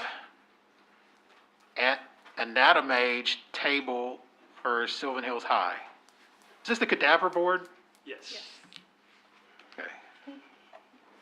Like, for real cadaver? Dr. Tate, this It's has gonna you play written while all we're over up it. so you can see what it looks like. No. Yes. It's not We Halloween. were hoping Kamai could stay for you to hear from, but you've seen the recommendation. We are wanting to purchase an anatomage table for the Sylvan Hills High Arkansas Children's Academy of Medical Science. Do you have any questions? Motion. Okay. Second. Mr. Thomas has made a motion to approve the cadaver I'm sorry. boards. Ms. Ward has seconded. Now let's That cool table. hit the brakes here. Just explain what we're getting. All right, this is an anatomage table that will allow the students to immerse into the medical sciences. So it's not a real cadaver, there's I a know, computer that's cadaver. what, I was like, what about dead bodies? It will do the It is, simulations. it You had to is, do real- it does come with 5 people who donated their bodies to science that are cadavers that we will be able to pull up, and students will have the opportunity, whether it's anatomy and physiology, we're just naming the parts, or biology classes, there's also animals that are added to this board, so it can be used by our biology students, our anatomy and physiology students, medical science students, and our sports medicine students. And so That's cool. a lot of 3D images that can be used. Is it just for, just the one school gets it? Well, it's Yes, just, we're purchasing this with funds through our partnership with Arkansas Children's Hospital and also our federal budget that we've been allotted at Sylvan Hills High. Motion to approve. We've already got a Yeah, we motion and a did. second. I'm gonna second. It's fine. Okay. We already got that. We got the motion and the second. We're in discussion. Anyone else? I can play with How it. does this get secured? Like, is it easy to break? How do the kids have access to it? Is it gonna be in a, It's a great question. We have a classroom that we'll have it set up in. Long-term, we would like to have this room to where we can have it set up just like you would see if anyone who goes to an emergency room, where we'll have bays set up for our students who are in these pathways. But yes, they will enter this room with their teacher to be able to take on their lessons that they're covering in whichever class it is that's visiting the lab. Says the doctor. okay, but is it just gonna be out in the open, or is it gonna be like a special room? No, it's a special room. Okay, got it. Non-lock and key. Okay, other questions about the cadaver board? Besides, who gets to play with it first? Yeah, we wanna come I wanna- play with it. Yeah, okay, all Very right. cool. Well, Dr. Tate, you may be certified, so Right? you'll get it. Okay, I'm gonna put it to a vote. All in favor of approving the cadaver boards, say aye. Aye. Opposed? Okay.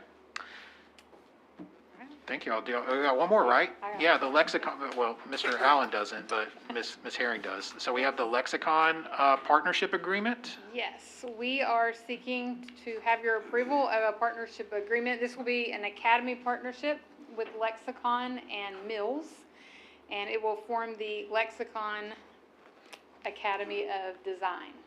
Okay. All right. So what does this put us up to for agreements on total for all 4 schools? Well, that would put us 2 at Mills. These are academy partnerships. Yeah, 2 at Mills, 2 at Sylvan Hills, 2 at Maumelle. And then we have a pathway partnership at Robinson that is equal to an academy partnership. They don't want to be called that. So 6, and then we're working on Robinson. Okay. Yes, we have them. They're coming along. Okay, motion on the lexicon agreement. Motion. Ms. Waters made the motion. Is there a second? Second. Mr. Thomas has seconded. Okay. Other questions about lexicon agreement? Doesn't cost us anything, right? Oh. The agreement does not.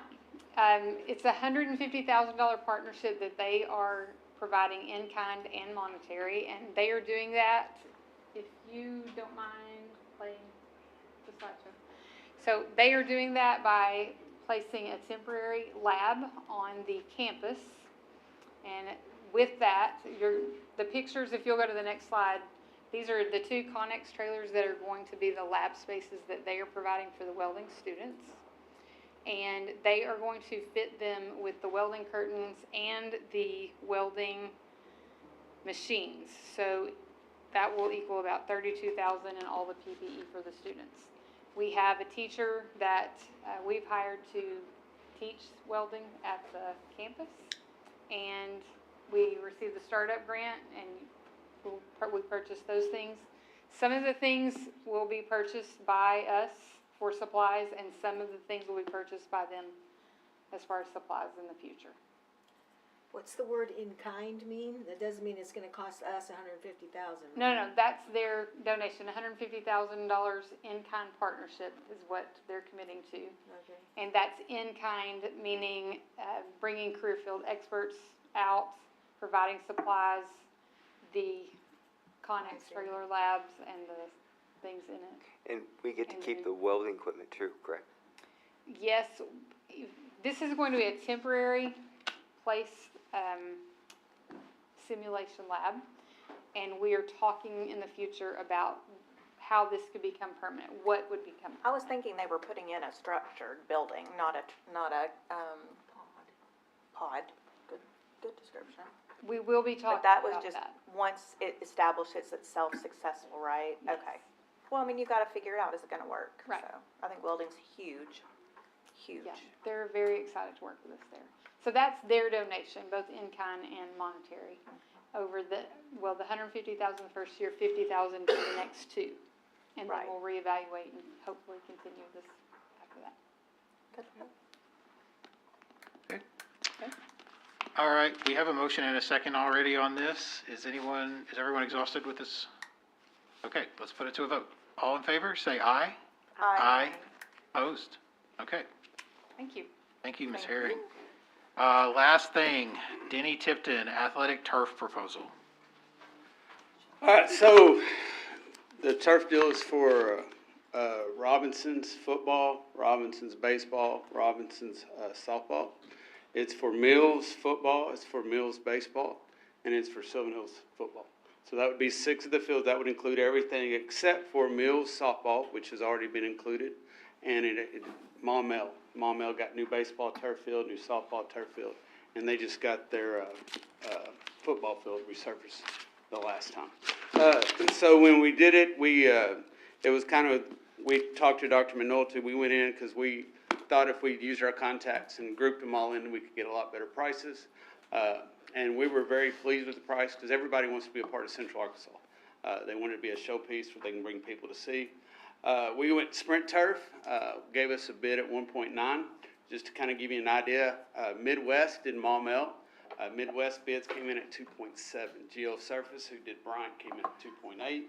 United Turf Company, which came in, did the new Maumelle purchase. They came in at 2.2. we're really pleased. The other thing that we ended up getting is we get 10-year warranties. Turf companies are usually 8-year warranties. We were able to get their highest grade turf. It's the same turf that Arkansas Tech University has on their college field. We also got that 10-year warranty where everybody else was going to give us 8-year warranty. The closest 10-year warranty company that bid all 6 fields was going to be 2.8. So by using all the fields together to come in, we really do believe we even had a couple of the companies said you need to jump on it because the price itself is, as I said before, 1.9. We never believed it'd be that low, but it kind of went back and forth competitive. The ADs got in a car. We drove up to Paragould to look at theirs because they just had their field redone. Everybody there thought it was great quality, good turf. We also saw Arkansas Tech. And then we also went to Greene County Tech. That's where we looked at their baseball softball complex with the exact same quality we'll have. Also Majestic Park and Hot Springs, they ran the state tournament. They also use the company. But that's what we're coming because it is time for our turf. We just found out it would be better if we put them all together. Then that way, we also know everybody gets the exact same quality. Everybody's getting the exact same baseball, softball. Everybody's getting the exact same football. The other deal additional, right now, Robinson and Mills and Sylvan Hills does not have a shock pad under their football turf. Maumelle does. In this project, we also, is included in that price, a shock pad at all 3 schools. So therefore, all 4 schools will have shock pads for their football kids, and then everybody else is going to be equal. This is a question for both Dr. McNulty and Mr. Tipton. I'd like to hear you both answer this. So we of course, we saw all the difficulties we have with facilities right now. That's what we spent the meeting on. And this is about a $2 million proposal. Yes. So these turfs that we're replacing, they're in pretty bad shape, right?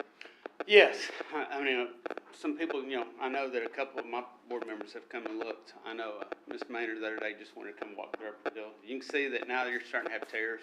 I know that Mr. Johnson had a team come out. We had some water get up under ours and get some ripples where it broke away. So yes. But when turf gets in bad condition, it becomes a student safety issue, correct? And given the ages of these turfs, we're concerned about student safety on all of this. So just you geomatch, you test them, because when it hits a quality where it gets too hard, they won't allow you to play. And so therefore, that's the life and expectancy. Majority of the turfs is going to be 10 years. So next year will be 10 years for Robinson and Mills. Next year for Sylvan Hills will be 12 years. Yeah.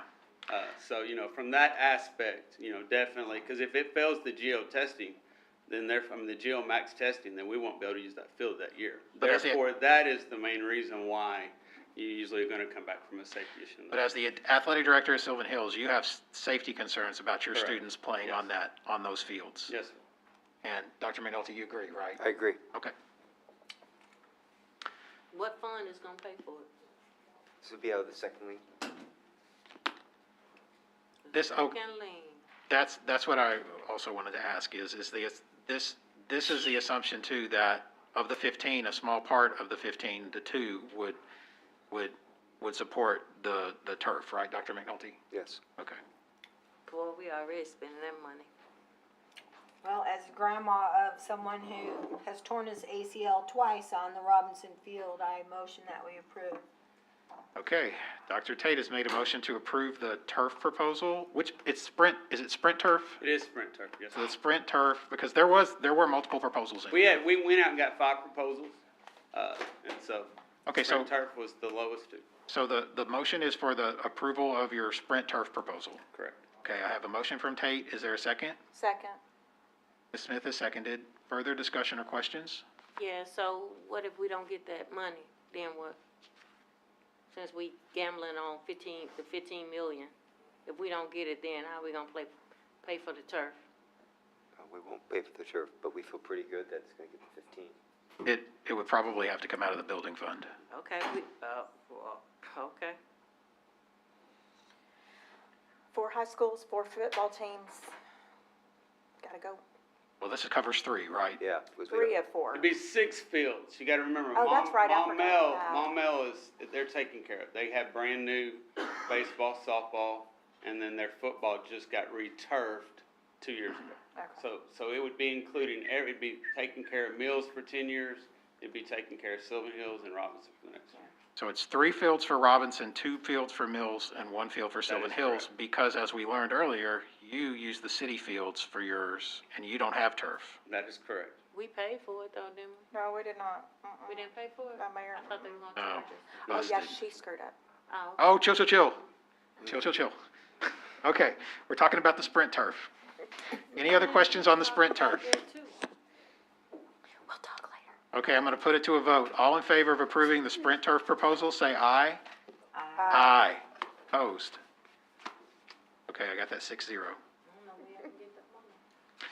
Okay, that brings us down to comments from the board. Go first, Shelby, since you leaving. I was actually gonna go last, but I will go first. Just want to say it's been a pleasure being a part of this school board. When I started this journey a long time ago on the advisory panel, I got into this because I wanted to make a difference in students' lives and be able to do that from this level. Once I get off of the board, I still plan on being involved in the district, just more in my daughter's school, so I'll be able to be there more and do more from being a dad instead of being on the school board. I think we got great things going on here in our district. I just think we need to make sure that we just keep students, keep our focus on students and do the things that we say we're gonna do. I think we did some things tonight. I'm glad I was able to be a part of that before I got off of here to get us going that direction, to do some of the things that we said we're gonna do for some of the students in our district. Again, it's been a pleasure, and wish you guys well.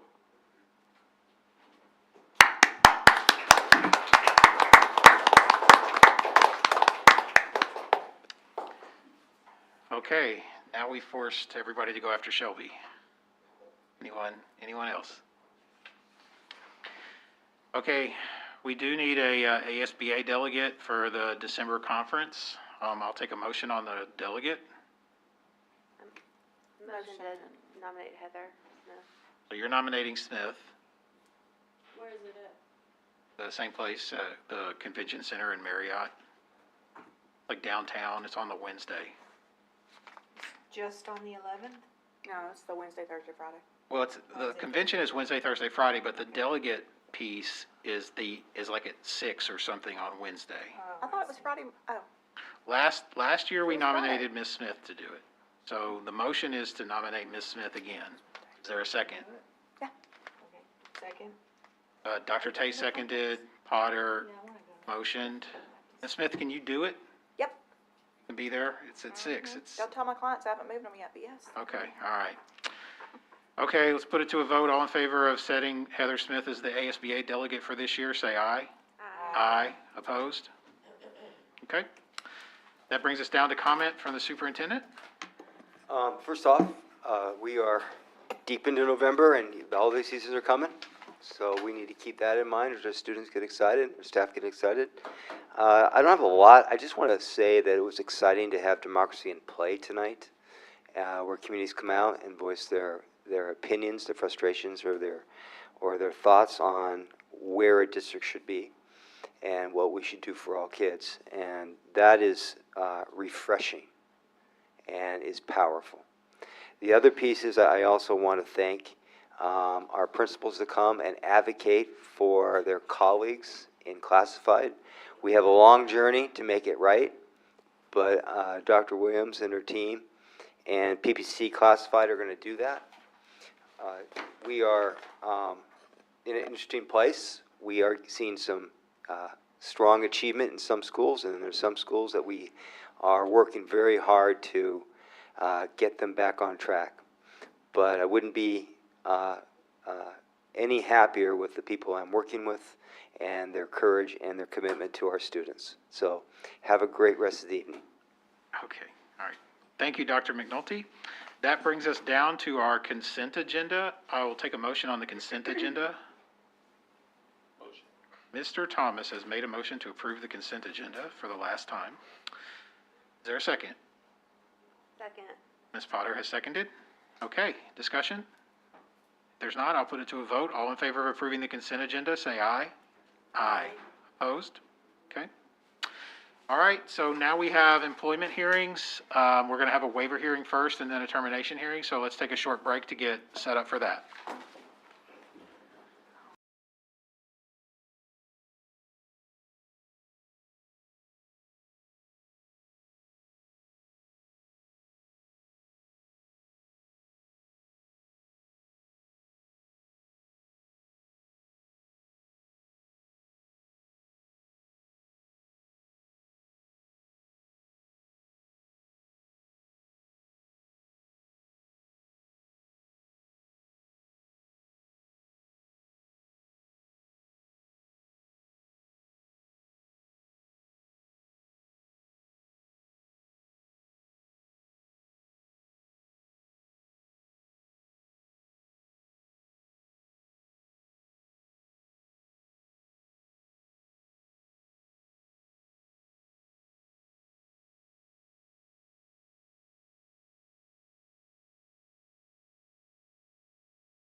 Okay, so we're back out of our break. We're going to go into employee hearings. We don't live stream these, so the live stream will go into break.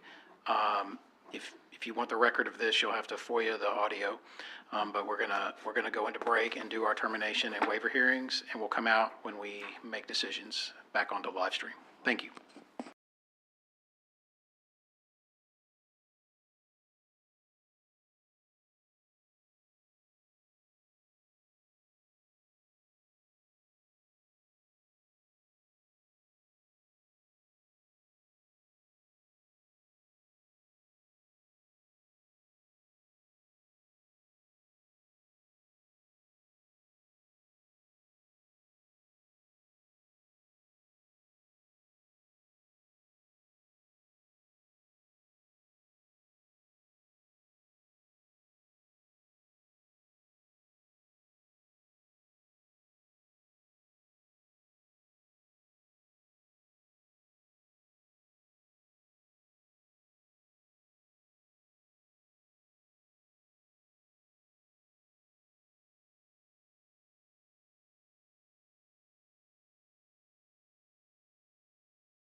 Wait, yeah, we got everybody, yeah. Okay, we are back out of our termination hearing, and we're gonna make a motion for the outcome of the termination hearing. I will entertain a motion. I move that the board accept the superintendent's recommendation that the employment contract of Diane Morrison be terminated. Okay, Ms. Smith has made a motion to terminate the contract. Is there a second? Second. Ms. Ward has made the second. All in favor of accepting Ms. Morrison, the termination of Ms. Morrison's contract, say aye. Aye. Opposed? Okay. Contract terminated 5-0. So now we're gonna get into a waiver hearing, and, yeah, Ms., I'm gonna go and save you all some money. okay, well. Okay, so we're gonna get set up for a waiver hearing. We don't live stream these either, but they can be requested on audio recording if anybody is interested. And we'll be back for we'll be back with the outcome of the waiver hearing as soon as we're done.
Okay, we got a motion from Ms. Ward to approve the waiver of Angela Walker. I'll put it to a vote. All in favor of approving the waiver for Angela Walker, say aye. Aye. Opposed? Okay, 5-0, you have your waiver. Thank you so much. Okay, and the last thing I need is a motion to adjourn. Second? Okay, Ms. Ward made the motion. Dr. Tate seconded the motion to adjourn. All in favor of adjourning, say aye. Aye. We are adjourned.